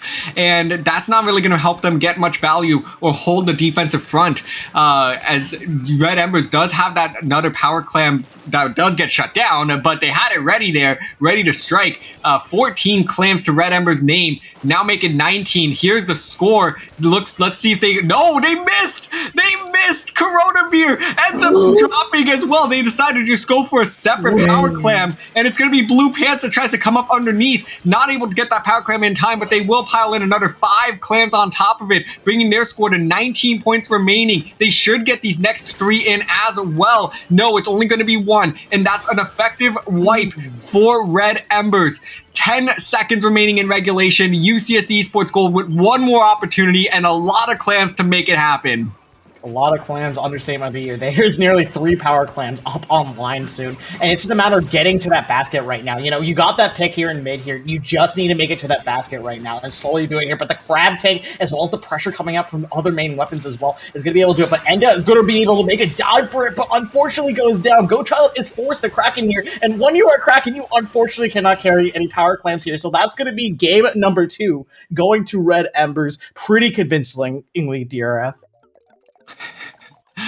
Oh, wow. That was just a wild game, but agree that Red Emberz was very convincing there at the end when they finally were able to get a couple of sustained pushes to put that one away and out of reach of UCSD. So taking a look at that replay here real quick, this is that moment where they just managed to extend that basket timer long enough. It really forced UCSD to have to wait it out and just didn't give them a whole lot of time to make a play. So it was an excellent push there at the very end by Red Emberz to really force UCSD to slow things down. Yeah, definitely. Slowing it down was something that needed to be done much earlier, but just kind of felt like it snowballed a bit out of control. It's kind of against the nature of Mako Mark Clan Blitz. It just feels like there's so many ways you can approach the clan basket, and you're just one good, a team fight away to be able to get to that clan basket here. And just Red Ember just managed to just nail that formula down towards the end of the game here and just score it all the way down here. Blue Pants, it's got to be the MVP, putting in a lot of clan into that basket here, but also known for being an all-div 1 player here. If you guys don't know, Blue Pants, aka VOD, also had a previous AKA name Love Trial. AKA Love Trial. You know what? You take it here. You sound very passionate about this. Oh gosh, I really need to know like what goes into their splash tag name changes, because it really just feels like they just use a random 2-word generator, and that's just the name for the next couple of months. But honestly, I love it. It's a very unique presence here in the CCA, but Love Trial definitely well deserving of their spot on the All Div 1 team. Yeah, definitely. Very deserving indeed. You know what? Maybe the splash tag is what's powering all these insane stats here, DRF. You know, getting a 2.4 KD and like the second as KD in the season as well is just absolutely insane. It's probably powered by the splash tag here. Maybe I should change my splash tag to Red Pants right after this one to give myself a little bit of space. Blue Square, something like, or Red Square, or whatever we want to do here. It's I don't know anymore. But anyways, what I do know is that we are jumping into game number 3, which will be tower control on Manta Maria. Taking a look at the compositions, we do have a couple of changes from both of these squads here, as it looks like UCSD going to be more or less kind of sticking to their guns, although that 52 Deco, definitely an interesting choice. Yeah, 52 Deco is quite an interesting weapon, you know. Typically running with the screen and curling bomb, which is a little bit odd for the 52 weapon, if I do say so, but it does manage to work out and has been very helpful for UCSD Esports Gold to have CD Woomy run behind it, especially when the screen is active. But Corona Beer ends it for a mile away and is already just going to try and run up here. This is just an amazing start here for Red Emberz, constantly finding these picks here and putting UCSD Esports Gold back into their pocket, but it doesn't matter when Nerdy Adam is in play and ready to fight in mid. Oh man, it's a very neutral game once again to start things off, as neither team really able to make a big push early. These trip strikes might enable UCSD to get through this first checkpoint, and it looks like they will, as Enda forcing that checkpoint through. And now it's a couple of players down on the side of Red Emberz. Oh, this is going to be interesting now, as UCSD riding all the way to the second checkpoint. That tower just hasn't really been contested thus far, as Nerdy Adam and CD Woomy done a great job of holding down the front lines, but now with a 3-down situation here, make it a wipeout. UCSD is going to go ahead and stall that push at 59 remaining, and Red Emberz already on the offensive here, trying to work through that first checkpoint. Yeah, definitely working through that first checkpoint indeed here. You know, the first checkpoint in Manta Maria is generally one of those things that gets cleared pretty easy because it's further away from the high ground that the spawning team has to defend against it here. But hey, right now, multiple members of Red Emberz are going to go down here, and it's just going to be VOD left alive here, having the cooler smartly backing up here. This is going to be quite an interesting push coming out from Red Emberz here in just a second here, DRF. Certainly, as UCSD has a couple of specials online to try to make this push something big, as the splatter color screen and inkjet come out, not finding any value yet. Go Child in their faces and just cannot find the pick. Oh, disaster for UCSD. They do add 1 point to the board, but they gotta look at that and say, man, we could have pushed that so much further.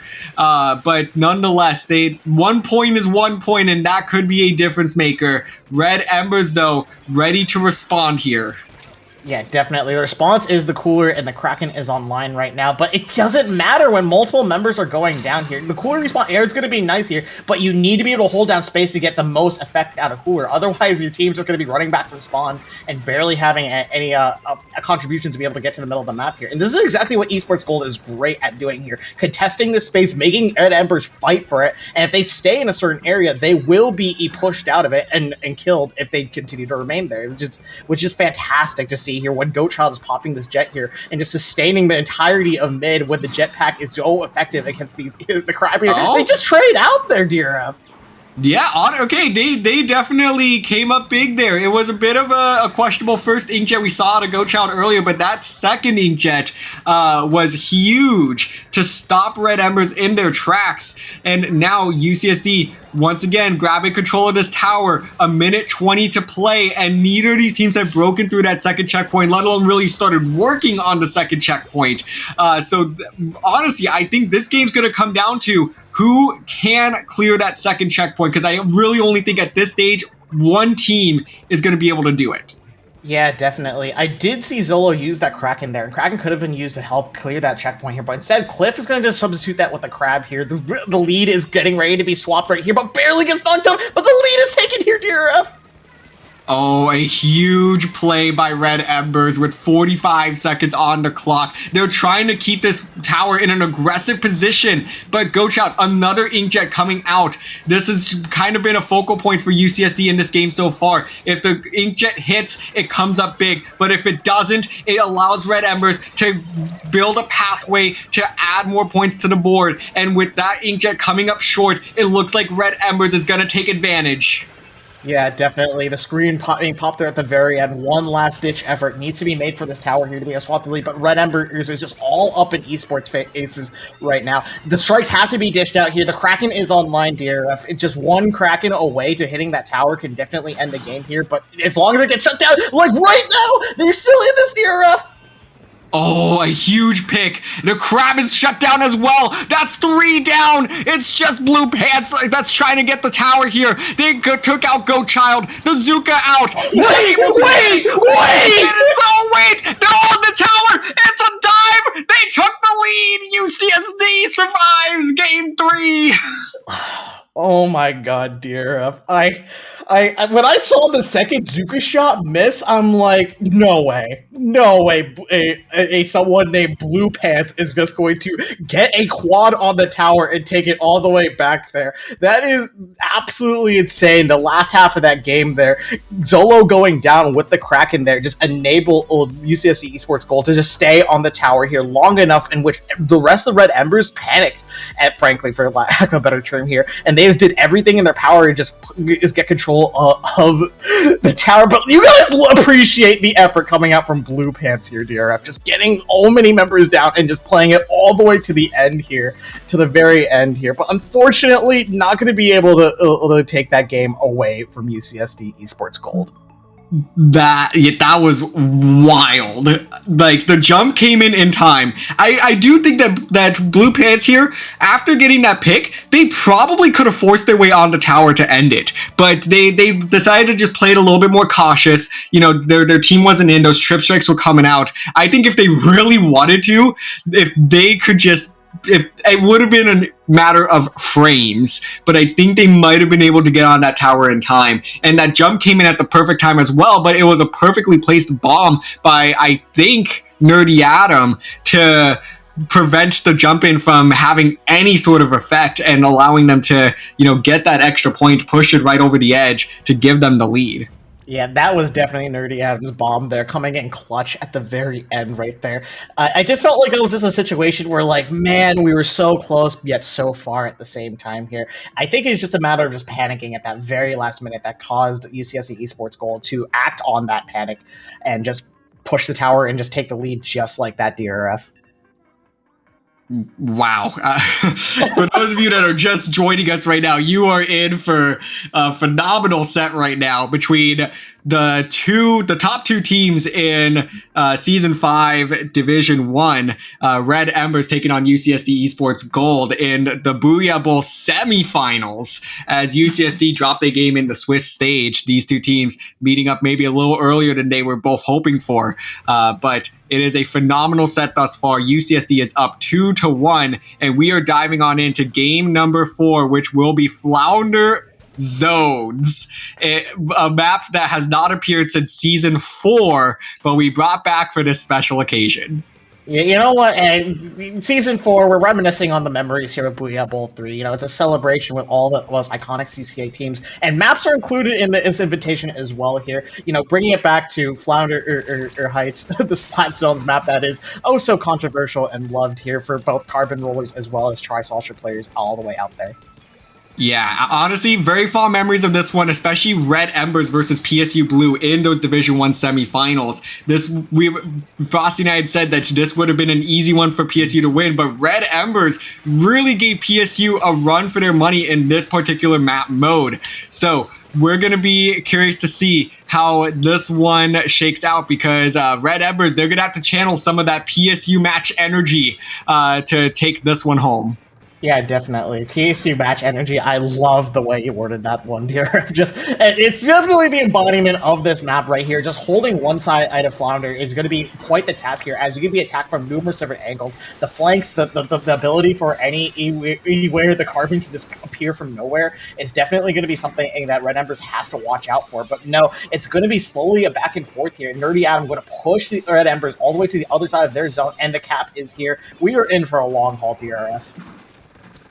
It seems like it, as UCSD now in control of the zones, but does lose 2 players, make it a third, and these zones will quickly flip back as Goatchild is the last person standing. They're going to have to retreat to Attic, possibly jump out as well. No, they're just going to go ahead and hit the ramp, try to walk back in with their team, but Red Emberz trying to initiate a lockout now, making it very difficult for UCSD to get back to these zones.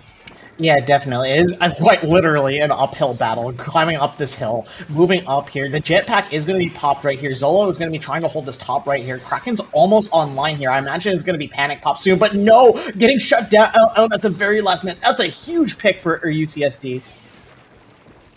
Huge indeed, as now this will be the opportunity to flip this zone back. CD Woomy able to pick off Cliff there, trying to find a second, is able to do so. The trip strikes, providing CD Woomy the cover to be able to continue moving around, and I think that's more or less a delayed wipe. Corona Beer somehow staying alive, took all 4 members of UCSD to find him and shut him down, but it's not going to be for long, as Red Emberz able to make a move back towards the zone here, trying to paint it, able to neutralize it, but they do lose a member, and now this is an opportunity actually for UCSD to keep this push going after that pick. Corona Beer sharking on the wall once again, trying to pick off Goatchild. No, not able to do so. Oh, I think he should have gone for the zone instead.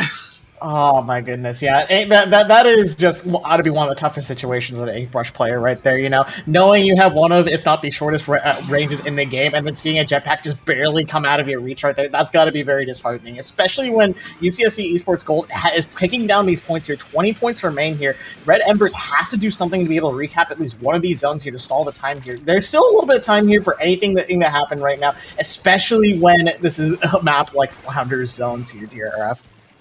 UCSD on the cusp of holding these zones, 2 members down, they see their move, they're going for it, and somehow Red Emberz is going to try to hold this neutral, and they're going to get a trade here. Red Emberz doing a phenomenal job on the defensive end, just holding on for dear life. It is not an optimal position, but they are doing everything in their power to keep these zones from staying UCSD blue. Yeah, definitely. UCSD blue, indeed. That is just quite the sentence to say out loud as well. Especially when they're just going to knock it out here with all this pain. But wait a second! They're still in this for a second, but no! Just immediately caps right there. There was one last hero play being put on that zone here, but it is just going to end, unfortunately, here. UCSD Esports Gold taking game number 4 here on Flounder Heights. Wow. UCSD had a rough start to the event, but now have figured it out and have punched their tickets to the Booyah Bowl 3 Grand Finals. Once again, sending Red Emberz home just a little bit early, and Red Emberz will have to wait just a little longer for a CCA tournament win. Yeah, definitely. And this is just goes to show that the reigning champs is going to be able to successfully defend their title here, taking a convincing 3-1 set count against Red Emberz, who are basically their biggest rivals last season here, DRF. Yeah. And you know what's even crazier right now is on the other side of this bracket, it's VCU versus Splatlanders. They're in game 5 right now. What? Yes, the Splatlanders, the Division 2 champ Splatlanders might just pull this off. And that would be quite the story, because the interesting thing with Booyah Bowl and how it's set up is that we do invite a bunch of the division winners, and admittedly it is just an outright uphill battle for some of the non-Div 1 teams that get invited here, but the Splatlanders have risen to the occasion. They are in semifinals, they are in game 5. We'll have to try to see if we can get some eyes on that in the background here, but it is just crazy to see what the Splatlanders have been able to do through the entire 23-24 academic year. Yeah, definitely. Just one gigantic push through the academic year can definitely level up your Splatoon skills, as we're clearly seeing, going all the way up to game 5. And what makes this even more interesting, DRF, I believe it was a 3-0 in the group stage when in Big Fat Sea Cows fought Splatlanders as well. So this is not only just a run back in terms of the group stage, this is a hey, you got my number, but I'm going to take it right back from you. Yeah, because I believe 3 of our top 4 teams are from that Group A. So that's going to be something to kind of watch out for here, because if VCU manages to survive Game 5 here, UCSD won't get the opportunity to play them again, because VCU is the reason that UCSD is playing from a lower seed in this gold bracket after winning that set in the last stage of Swiss. Yeah, definitely. And this is just very interesting stories just being built here. But unfortunately, it's going to be a situation where we will have to wait and see how the bracket is going to be able to go here. It seems like both these teams are going to be neck and neck here in a Game 5 situation here. But before we talk a bit about that one, I just got to give it up to both these teams here, playing so well and so far here. But of course, the replay goes immediately to the left. Rainmaker push there, dear. Oh man, yeah, no, Red Emberz is never gonna live it down from us on that left Rainmaker push. It's not going to work. Like, it's I for one am a big fan of fun maneuvers and stuff like that. But it's the left side push is just so volatile. Like you are literally playing with fire in that move, and one day it'll work out for them. One day it will work out, and that day is not today here. But hey, we are going to have a live looking here from VCU Big Fat Sea Cows in the blue ink here versus Splatlanders right now. It seems to be only roughly 2 minutes in the game right now, with VCU currently in the lead here, pushing that Rainmaker up to 62 points. Not able to get quite the checkpoint here, DRF, but this is very engaging so far. Yeah, and it looks like there's going to be a Rainmaker reset, so it's VCU that's in the driver's seat. We are taking a look at Minnie's POV, so if you would like to support Minnie, we can drop her stream in the chat, but we will go ahead and keep following the remainder of this game with you all here live, just to see how this one turns out in this epic Game 5 conclusion. Oh, an epic Game 5 conclusion, but it might be indeed, as multiple members of Splatlanders go down at the same time here. Minis is going to be able to run it across that spinner here, pushing it down all the way down to 8 right here. That is nearly a game-winning push here, DRF. And Minis jumping back in. They are not done with this push right here. It is being sustained. Toto Star dunking it all the way here, saying, no, you do not get my grand final spot. You are not taking it away from me today. Wow. I mean, what a set that we apparently missed out on. VCU with a convincing Game 5 victory, though. But honestly, congrats to the Splatlanders, because they put up one heck of a fight in this one, it seems. Despite Game 5 just falling apart right at the end, it's still a really, really good effort from the Division 2 champions. Yep. I do know the Sea Cows a little bit personally, so I will go after once we cut the commercial break or whatever. I'm going to go have a talk with them and ask, gang, what happened? That is going to be the first question I am going to ask, and I will have the answer for you, hopefully by grand finals here, dear. Well, hey, I am curious to see how the rest of this one shakes out. So it will be VCU Big Fat Sea Cows taking on UCSD Esports Gold for the Booyah Bowl 3 championship.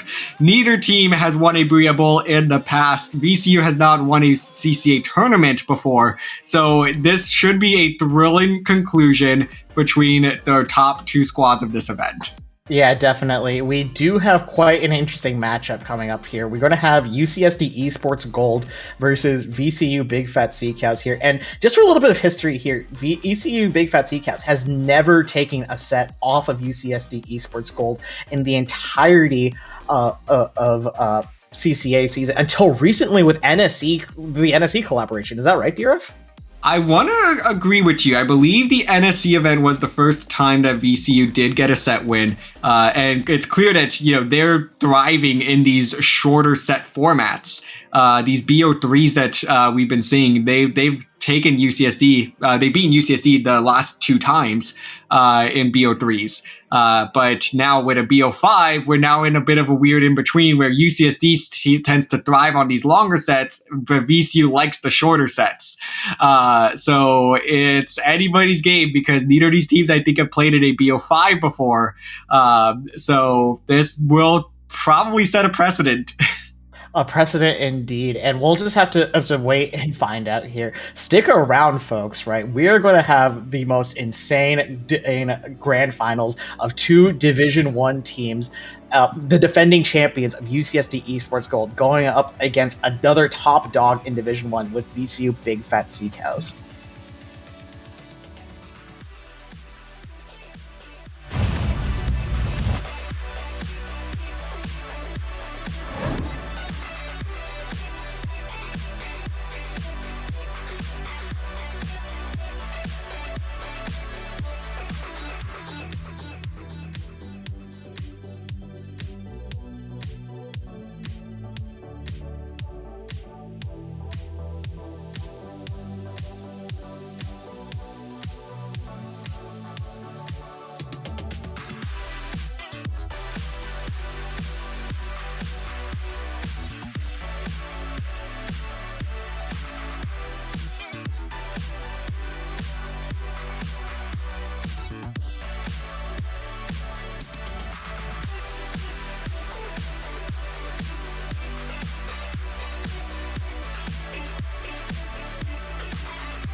Welcome back, everyone. Ladies, it's they, them, everyone here that is coming here to spectate the grand finals for CCAA Booyah Bowl number 3 here. My name is Nep2ne, and I'm not alone in this endeavor.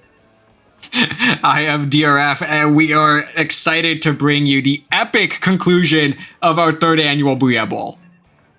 Yeah, definitely. A conclusion is going to be indeed. The storylines have been set. The scripts have been written here. All that's left is to capstone this story here in a grand final set here, starting off on Clamblitz Mako Mart here, DRF.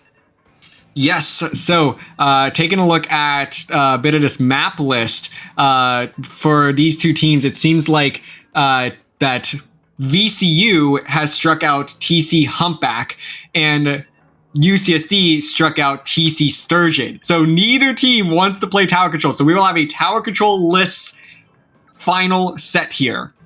Yep, definitely. And I could give a little bit of insight on that. VCU Big Fat CCAS, the 2 games they lost to Splatlanders that went to Game 5 were tower control games, and apparently it just snowballed out of control when one of the Splatlander members did decide to switch off to head it, I believe. So I'm about 99% sure that's what happened there, DRF, but hey, we got to tell these storylines here with what's happening in Game 1 here, first and foremost.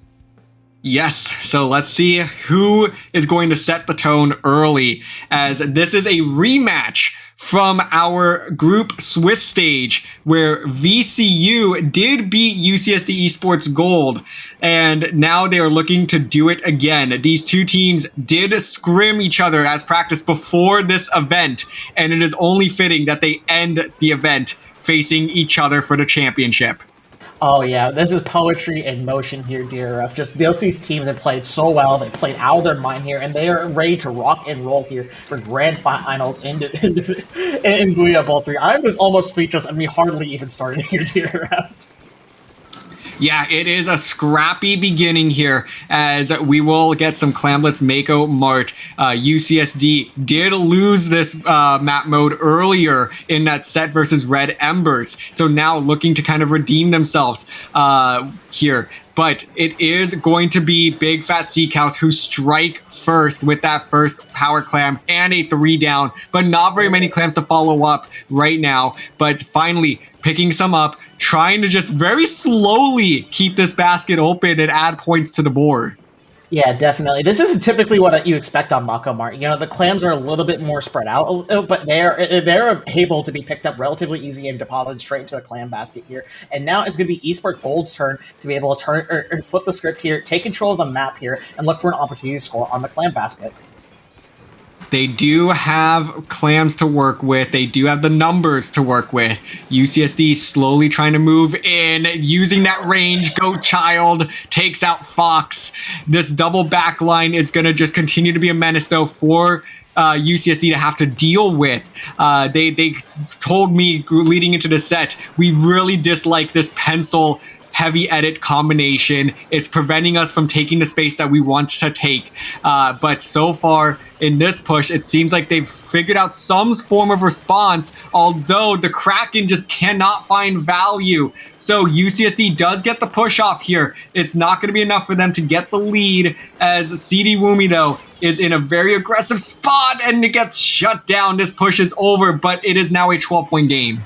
Yeah, definitely. Gets shut down by Totostar on the custom range blaster. I can offer a little bit more insight. Totostar is usually seen being the support player, playing more of the shooter classes, but now they are playing the range blaster up to its fullest potential right here, using the range and the Kraken to its most effective usage here to be able to pressure these stacks here. The AoE is super strong on this map, DRF, and Big Fat Seacouts is making it work and running with it.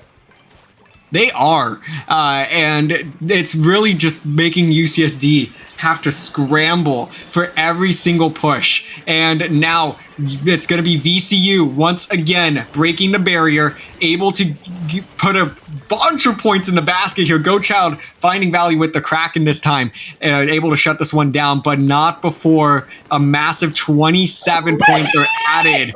No shot. No! Manny, you can't do this to them!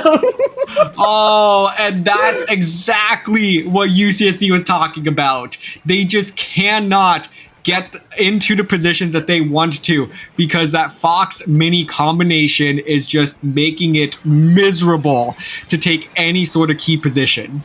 Yeah, definitely. Having nearly basically a double backline comp, essentially. It's really good at holding space here. You need to be able to push them out effectively here. But now it seems like they've managed to figure out at least somewhat of an answer to this, especially when the clan bats can be wide open. CD Wumi is in position and ready to punish any members of Big Fat CCAs that come up here. But Fox smartly backs up to the higher platform, reducing the damage of the carbon roller here and allowing them to pop crab and take back all that space. A wipeout happens here, DRF.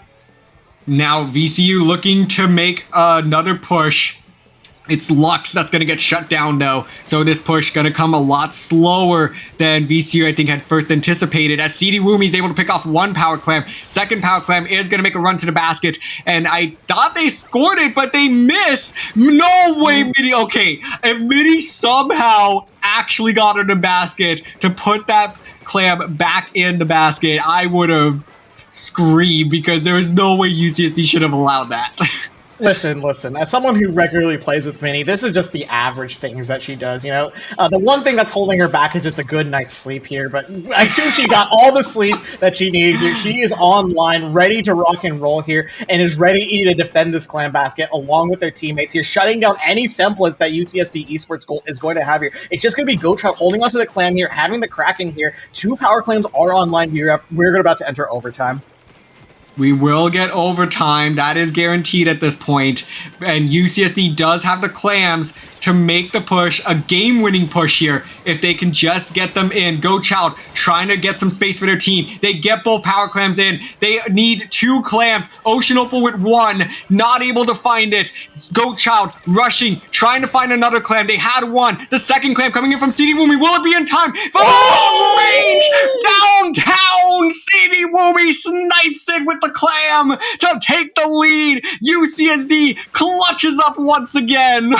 Oh my goodness. If you told me that UCSD Esports Gold would be dominating this map and controlling the entire pace of it and just immediately have all the points on the board and just be on the wall on defense at overtime, I would have believed you. But it's the exact opposite that what happened here. This overtime push with the Kraken being popped here, multiple members of VCU just scrambling and ready to like prevent any clams from going here. However, Lux is able to find the 1 power clam here, but they forgot to account for Gochad, who's holding on to 1 clam after the Kraken has ended here, was able to score. And then in that moment, they're focusing on getting the jump right there. Wumi comes in from the heavens, the Carbon champion himself, dunks that last power clam in the nick of time to be able to finish off game 1. And who said that CD Wumi could play from long range? This is why they are an all-division member here. You know, they've been playing Carbon Deco, I think, since the dawn of time here, and hence why Probably. they are... Yeah, probably. Wait. Well, I might need to get a little bit of CD Wumi lore after this set here, but for now, the Carbon champion is going to be an all-div elected member for a good reason, and that game just demonstrated exactly why, DRF. Yeah, it was just the perfect amount of chaos for UCSD to come out on top, and I'm kind of surprised that it worked out the way it did, because that was just not an optimal situation, and they did exactly what they needed to do. They just sent different members to go be a distraction, and they finally were able to take the space that they needed.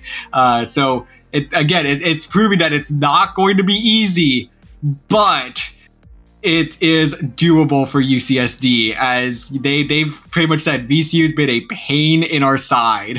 I can say the same thing for VCU. They hate fighting this Carbon roller out here. You know, CD Wumi is a Carbon legend right here, and just doing everything in their power to shut them down and reduce them takes nearly their entire squad working together to hunt them down here in that very second here. It's also the combination of just Nerdy Adam and Goatchild also being very strong players as well, along with Ocean Opal, securing these picks here and moving up as expected here. But hey, we are going to be going to Zone's Robel Ramen here, and I will tell you first thing and foremost, DRF, this is one of Minnie's, if not her favorite map to play pencil on.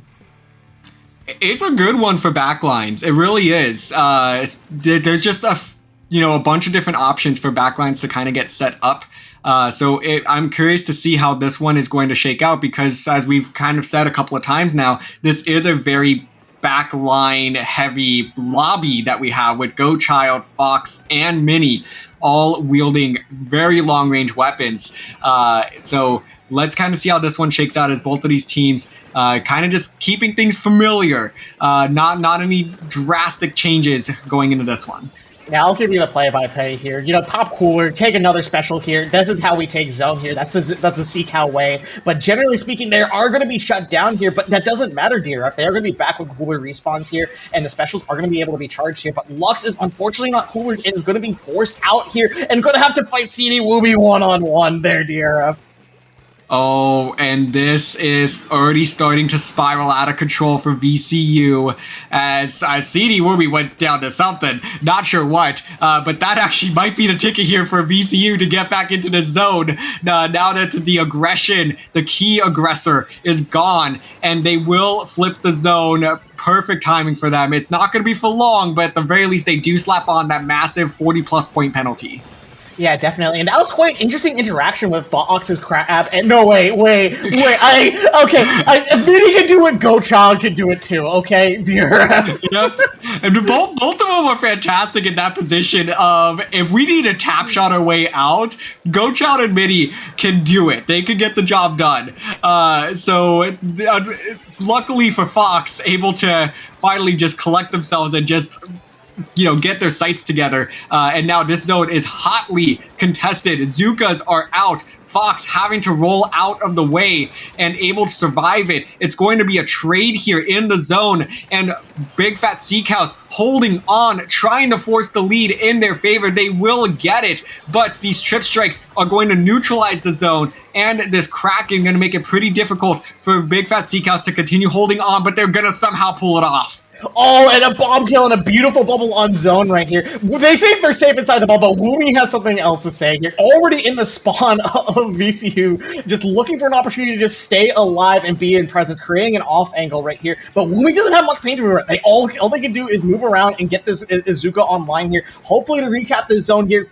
Last few ticks right here. Game number 2 isn't going to VCU quite yet, but now it does.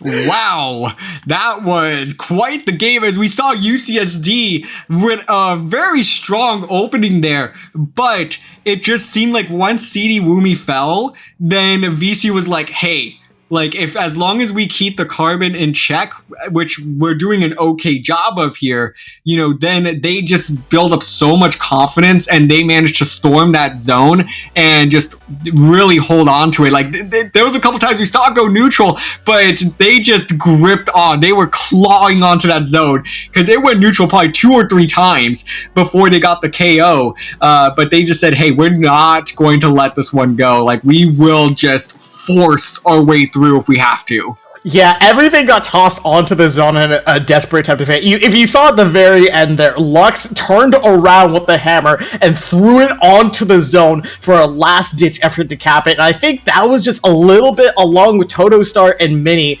panning up on the zone right here to just cap it out here. These games are just keeping me on the edge of my seat, DRF. Yeah, taking a look at that replay, I do think that the trip strikes from UCSD were just a little bit short, a little bit too clustered. If they were able to spread them out a little bit more, I think they actually had a chance to flip that zone. But VCU, recognized that and was like, hey, we can go ahead and just paint right through this. But with that said, Nep2ne, I'll let you talk about this one. We are missing a member of the Big Fat Sea Cows today, but it is still worth talking about them. Yeah, definitely. For those who don't know, VCU is actually playing with a different roster this time around. Their main shot player, Wyatt, made all divisions here and is known for primarily being the slayer on the shot, using the Zookas as well as the suction bomb. The full kit, well-rounded player, just getting first place for both KA as well as kills averaging per minute here. This man right here is able to pull off at least 3 kills and assists per minute, and that is absolutely insane right here. But they're not around. Instead, we have Fox subbing in here, who is from the junior team of VCU, the Goomies. Goomies. Yeah, some Goomies hype here in chat as well. And Fox is known for being the backline. They're a master of the Splatlings as well as the Charger class as well. And they're looking to be able to contribute to Big Fat ScAD's victory here, potentially in this set here, by playing the heavy edit Splatling here. And both these teams, these teams are going to have a good set when everything they say is just they hate each other when fighting. They love each other, but they hate each other. Oh man, it's just like first grade. Am I right, dear? Yep. They're just busy. They're picking on each other constantly. So let's go ahead and get into game number 3. It will be Rainmaker on Undertow Spillway. And early on, it's just going to be a collision in mid. I think it was UCSD that did get the pop. But they will lose 2 members, which should enable VCU to get first run at the Rainmaker. They pick it up, but are not able to go too far with it. Just everyone's kind of all over the place right now, it seems, because UCSD looked like they were kind of playing from behind for a moment, and it's just absolute chaos in the opening minute. Absolute chaos could be the understatement of the year, especially with CD Wu just popping around these ledges here on Undertow Spillway. I guess they could write a horror movie about CD Wu randomly getting shark kills, as it almost happened right there, DRF. Yeah, and there's UCSD still at a numbers disadvantage. CD Wumi still playing from behind. Finally, I thought they were going to be able to get midi there, but no, they were Totostar actually forcing them back a little bit. VCU still not able to get up to that checkpoint. They've been very slow on the first couple of Rainmaker possessions, but they have the lead nonetheless. And Nep2ne, if I had to kind of take a guess right now, this actually might be one of those weird Rainmaker games that just is low scoring until the final 2 minutes. Oh man, I can't count on how many fingers I've seen that happen, both as a player as well as a commentator. And just generally speaking, what? Siri does not understand the concept of Rainmaker, apparently. No, apparently not. Oh man, I think we gotta have Siri spectate Twitch as well here, but that doesn't really matter here. Am I right, dear? I have no idea what triggered that, but it might have been CD Woomy that I said too fast. So I don't know, but guest appearance by Siri there for a moment. Oh man, Siri is missing out on this fantastic set here, especially with CD Woomy getting picked up, but Midi swiftly dodging that Trizuka at the last second here, holding on to dear life here, anchoring in Big Fat ScAD here in a way in which they're going to have cool soon. It's going to get dished out here. Go Child has forced it back up here with Lux constantly pestering them. Go Child cannot get set up here, DRF. No, absolutely cannot. It's just very difficult for them right now, but it's going to be VCU that gets shut down, and UCSD running all the way to the goal. 8 points remaining, 2:20 to play. Big Fat ScAD, they will pop the barrier, trying to hold UCSD out of their spawn, and they will be able to do that here. All of UCSD retreating back towards mid, as Big Fat ScAD pick up this Rainmaker. No! Oh, I don't know how CD Ruby got that. That's the furthest extent of their range that they were able to land that hit. Oh my goodness, Carbon champion once again. I guess we can just say, there's a reason why all div members were selected the way they were, especially with how Woomy is playing here, going absolutely insane with that Carbon roller, using those sharks to his advantage and pushing the Rainmaker all the way down to 8 right here. Mini is just barely going to be able to get that checkpoint right here, so it can still be anyone's game here, DRF. It can be. The fact that they cleared a checkpoint is massive, and they have the numbers to hold this position, plus the bubble. I think that bubble came out just a little bit early. Would have loved to see it in a slightly more aggressive position, but that is 3 down UCSD. Ocean Opal trying to come up with a big play and lose the lead. Ocean Opal not there in time. We played a little bit of ring around the rosies there on the final checkpoint, and VCU comes from behind to take game 3. Oh my goodness. DRF, I think you need to feed Siri this game here to show him exactly what it means to play Rainmaker on Splatoon 3. Oh man, yeah, we're gonna have to trade Siri for sure. We're eventually just the CCA will be run by AI. These are all just sample points for us to feed the eventual CCA AI.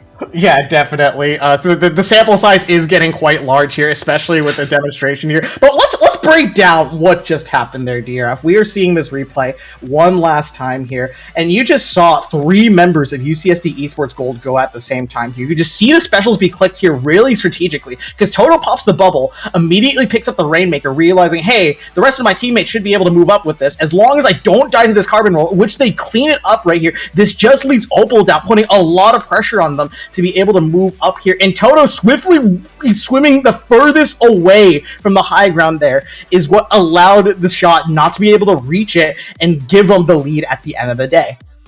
Yeah, that was a very smart play there to run the Rainmaker like they did. I still think that bubble did come out just a tad early, but hey, it proved to have worked out because it allowed the Rainmaker to kind of just settle down a little bit. CD Woomy ended up just overextending by a little to get shut down, and that just allowed everything else to fall, and it just was not enough for UCSD to recover from.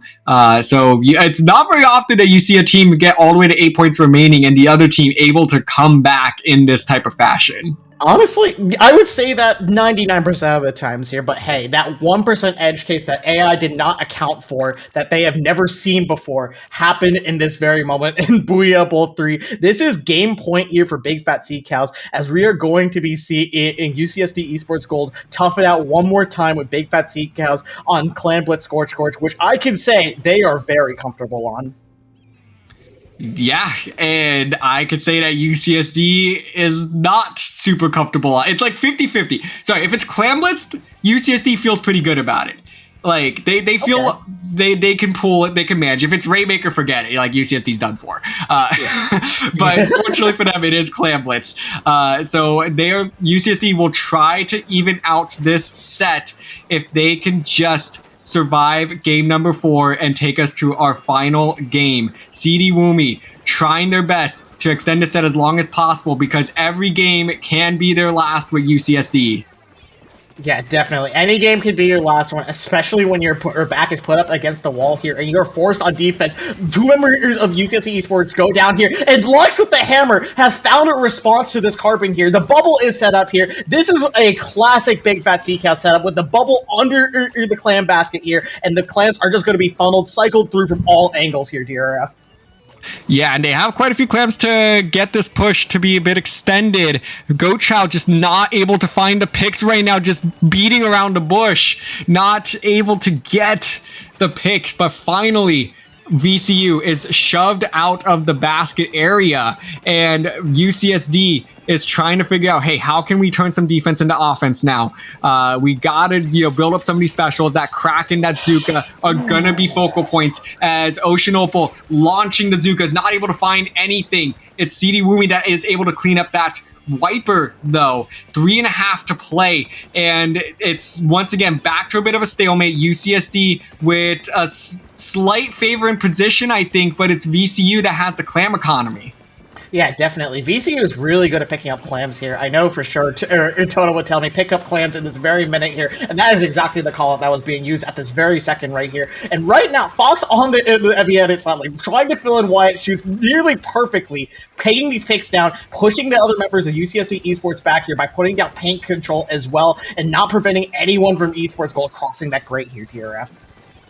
Yeah, they're stuck in mid, essentially, as it's going to be Toto Star making a move with the bubble. That's the type of aggressive bubble you like to see, and it's going to be a trade out here. So now with the Kraken just holding down the front lines, it's going to allow UCSD to buy some time to just get back into position, try to put up a defensive front, and able to do so, although Go Chow didn't go down there. CD Woomy trying to hold some positions here, and I think that might have been Nerdy Adam that that was Ocean Opal with the dive to clean this one up, help give UCSD a 2-person advantage. Another Zuka shot coming out from Ocean Opal. Ocean Opal coming up big here at the halfway mark. Yeah, Opal went absolutely insane on that dude. Not only finding a pick here, but canceling out Fox's crab here. That crab tank just consistently being stationed up on this ramp here was going to be a problem for UCSD as they want to get a push here. But no, it just doesn't seem a Big Fat Sea Cows has the momentum to be able to contest here, as specials are constantly hammered back and forth here. Gocha going on the Grace to snipe Lux out. Now it's going to be put on the back foot here, but this ramp is still held here, DRF.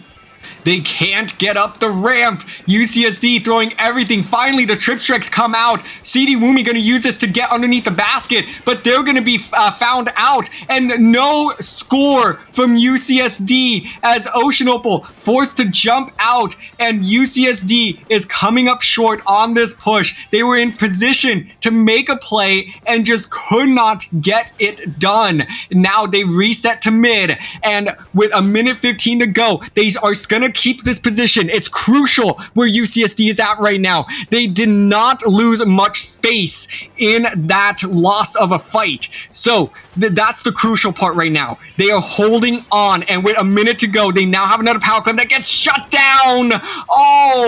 UCSD slowly falling at the seams, but it's a triple. 3 down VCU. 2 power clams are in. It's going to be lead UCSD. Nerdy Adam piling them in. And it's 30 points remaining. UCSD finally able to get out of mid to score late in this game.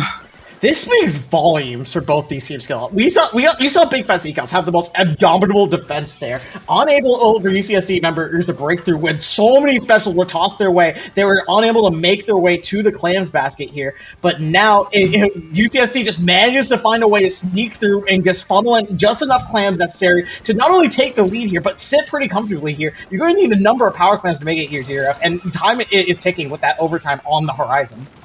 And Nerdy Adam with a double, trying to put this game away. And this is starting to look like UCSD will force game number 5. Trip strikes coming out. Totostar running quickly, seeing if they could possibly get a jump in with the power clam. And the jump is here. It's Lux trying to continue what Totostar had started, but the clock is quickly winding down. It's just Mini left, and UCSD will force game number 5. We are going the full distance here, folks. Oh my god, DRF. I can't. My heart.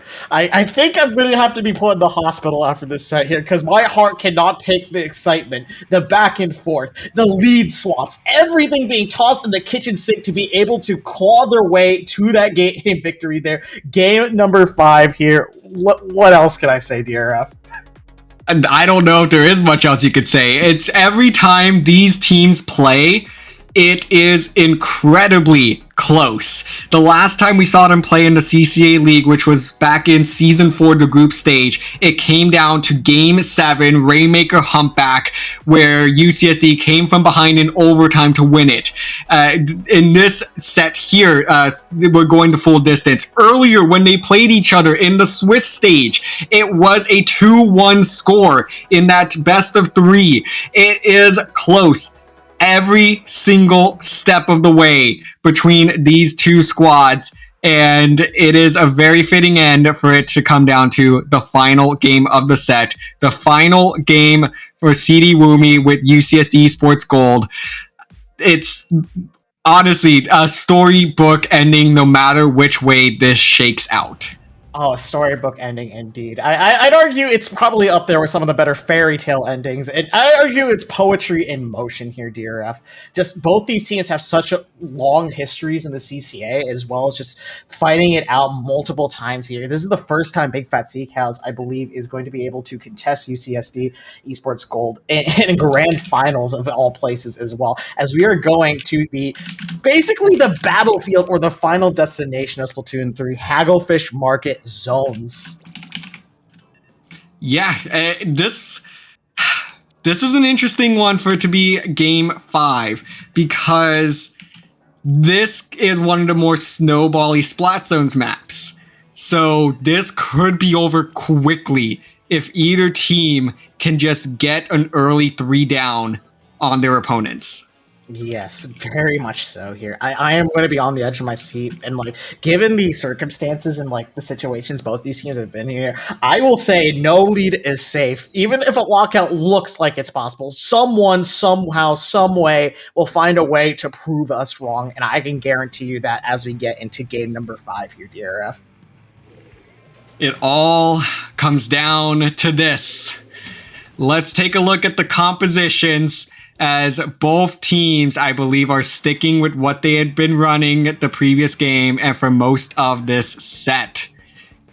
Oh, let's see how this goes, Nep2ne. Yeah, 100% sure. You know, Fox running the crab at it along with the pencil here. The biggest problem with this comp right here is that you don't have someone that's super aggro besides the Wiper, and the Wiper only likes to be aggressive from off angles, right, to be able to distract people. So it's a matter of playing it out properly. Well, UCSD Esports Gold has a comp that thrives off of enabling the Carbon as well as the E-Leader as well. They have two very competent shooter players in both Nerdy Adam and I believe Opal as well. So it's going to be coming down all the way to grand finals here. Lead being swapped instantly, and just already just a bloodbath in mid here, DRF. It is, as VCU starting to open up their lead a fair bit. Two specials at the ready for UCSD, Kraken and Zuka. Here comes the Kraken. Zuka quickly to follow, trying to pop that bubble, not able to do so. It's the members of Big Fat Sea Cow scattered. The trip strike's gonna land in the zone and force the flip. Two members go down off of the shot. That's Ocean Opal that's able to pick off two. Ocean Opal coming up with another clutch play late in this set. Yeah, definitely clutch play after clutch play. I don't know if we can start calling them clutch anymore if every play is a clutch play, DRF. This is just absolutely insane how back and forth these teams are being. And CD Woomy is still managing to come back away downtown to get Fox here, causing three members of Big Fat Sea Cows to go down here, DRF.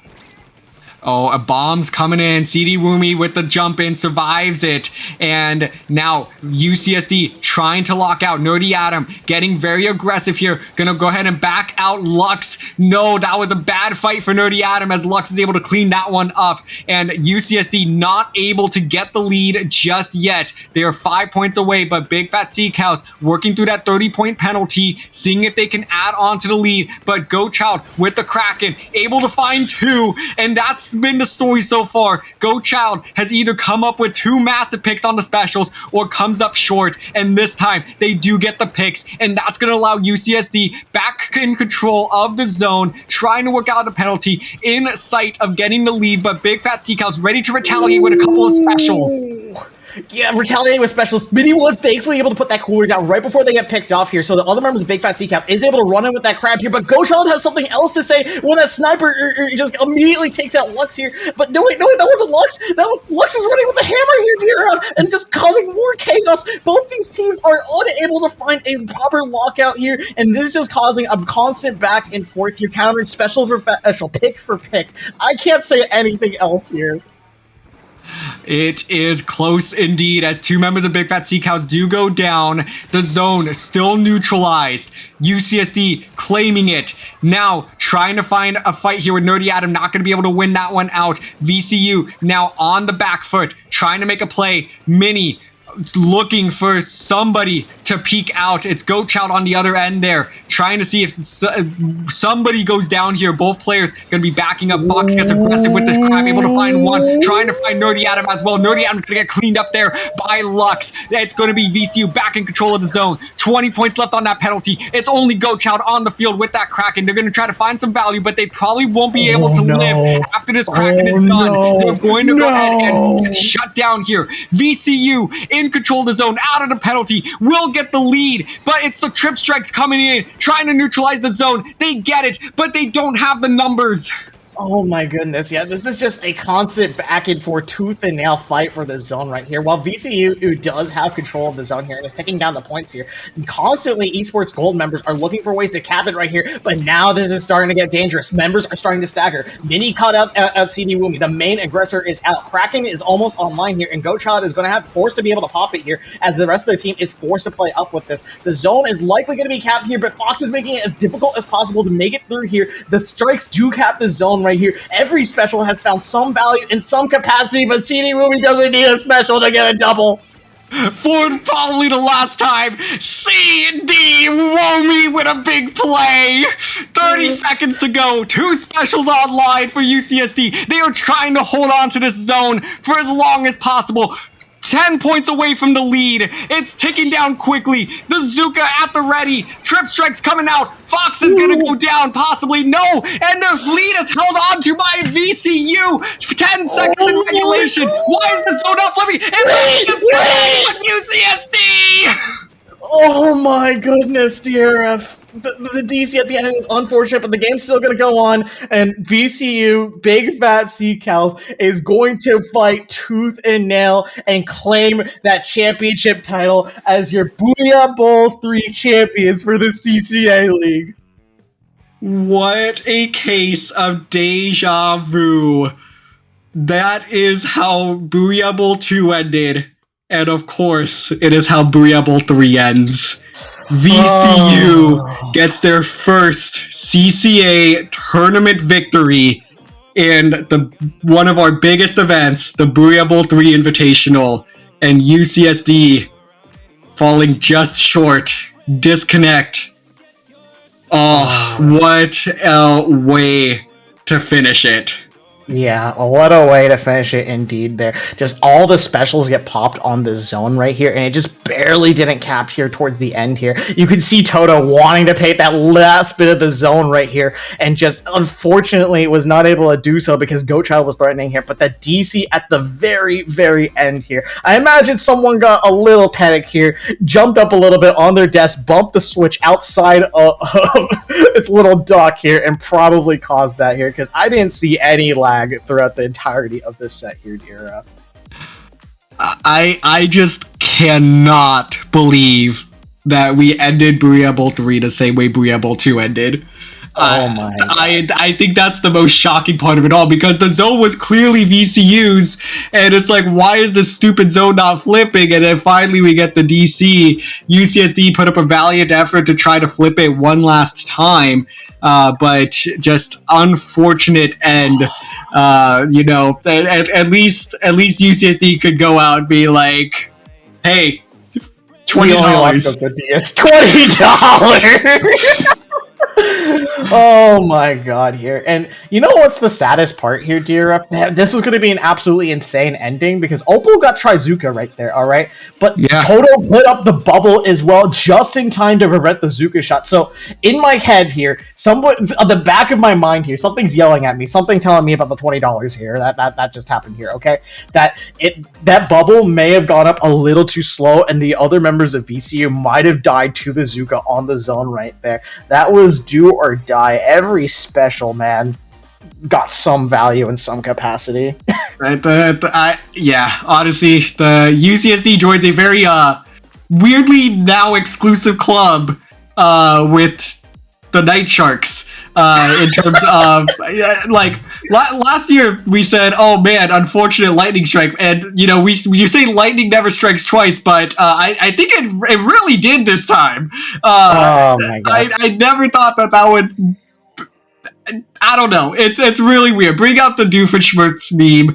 If I had a nickel for every time that a potential lightning strike ended a Booyah Bowl Invitational, I would have 2 nickels, which isn't a lot, but it's insanely weird that it's happened twice. Oh my goodness. I couldn't have quoted better myself right there, but this is going to have to be, I guess, the somewhat anti, but also climatic, just finish to Booyah Bowl 3 here. Both these teams just fought it out, fighting tooth and nail for these wins right here. And VCU almost lost their place here in Grand Finals to Splatlanders as well. They were struggling on TC, and because of the strike system, they were able to just ban TC outright and just be able to say, okay, let's rock with Rainmaker, Clan Blitz, and Splat Zones here. We know this Carbon's going to be a threat here, but we will give them a good fight, and it was a good fight indeed, DRF.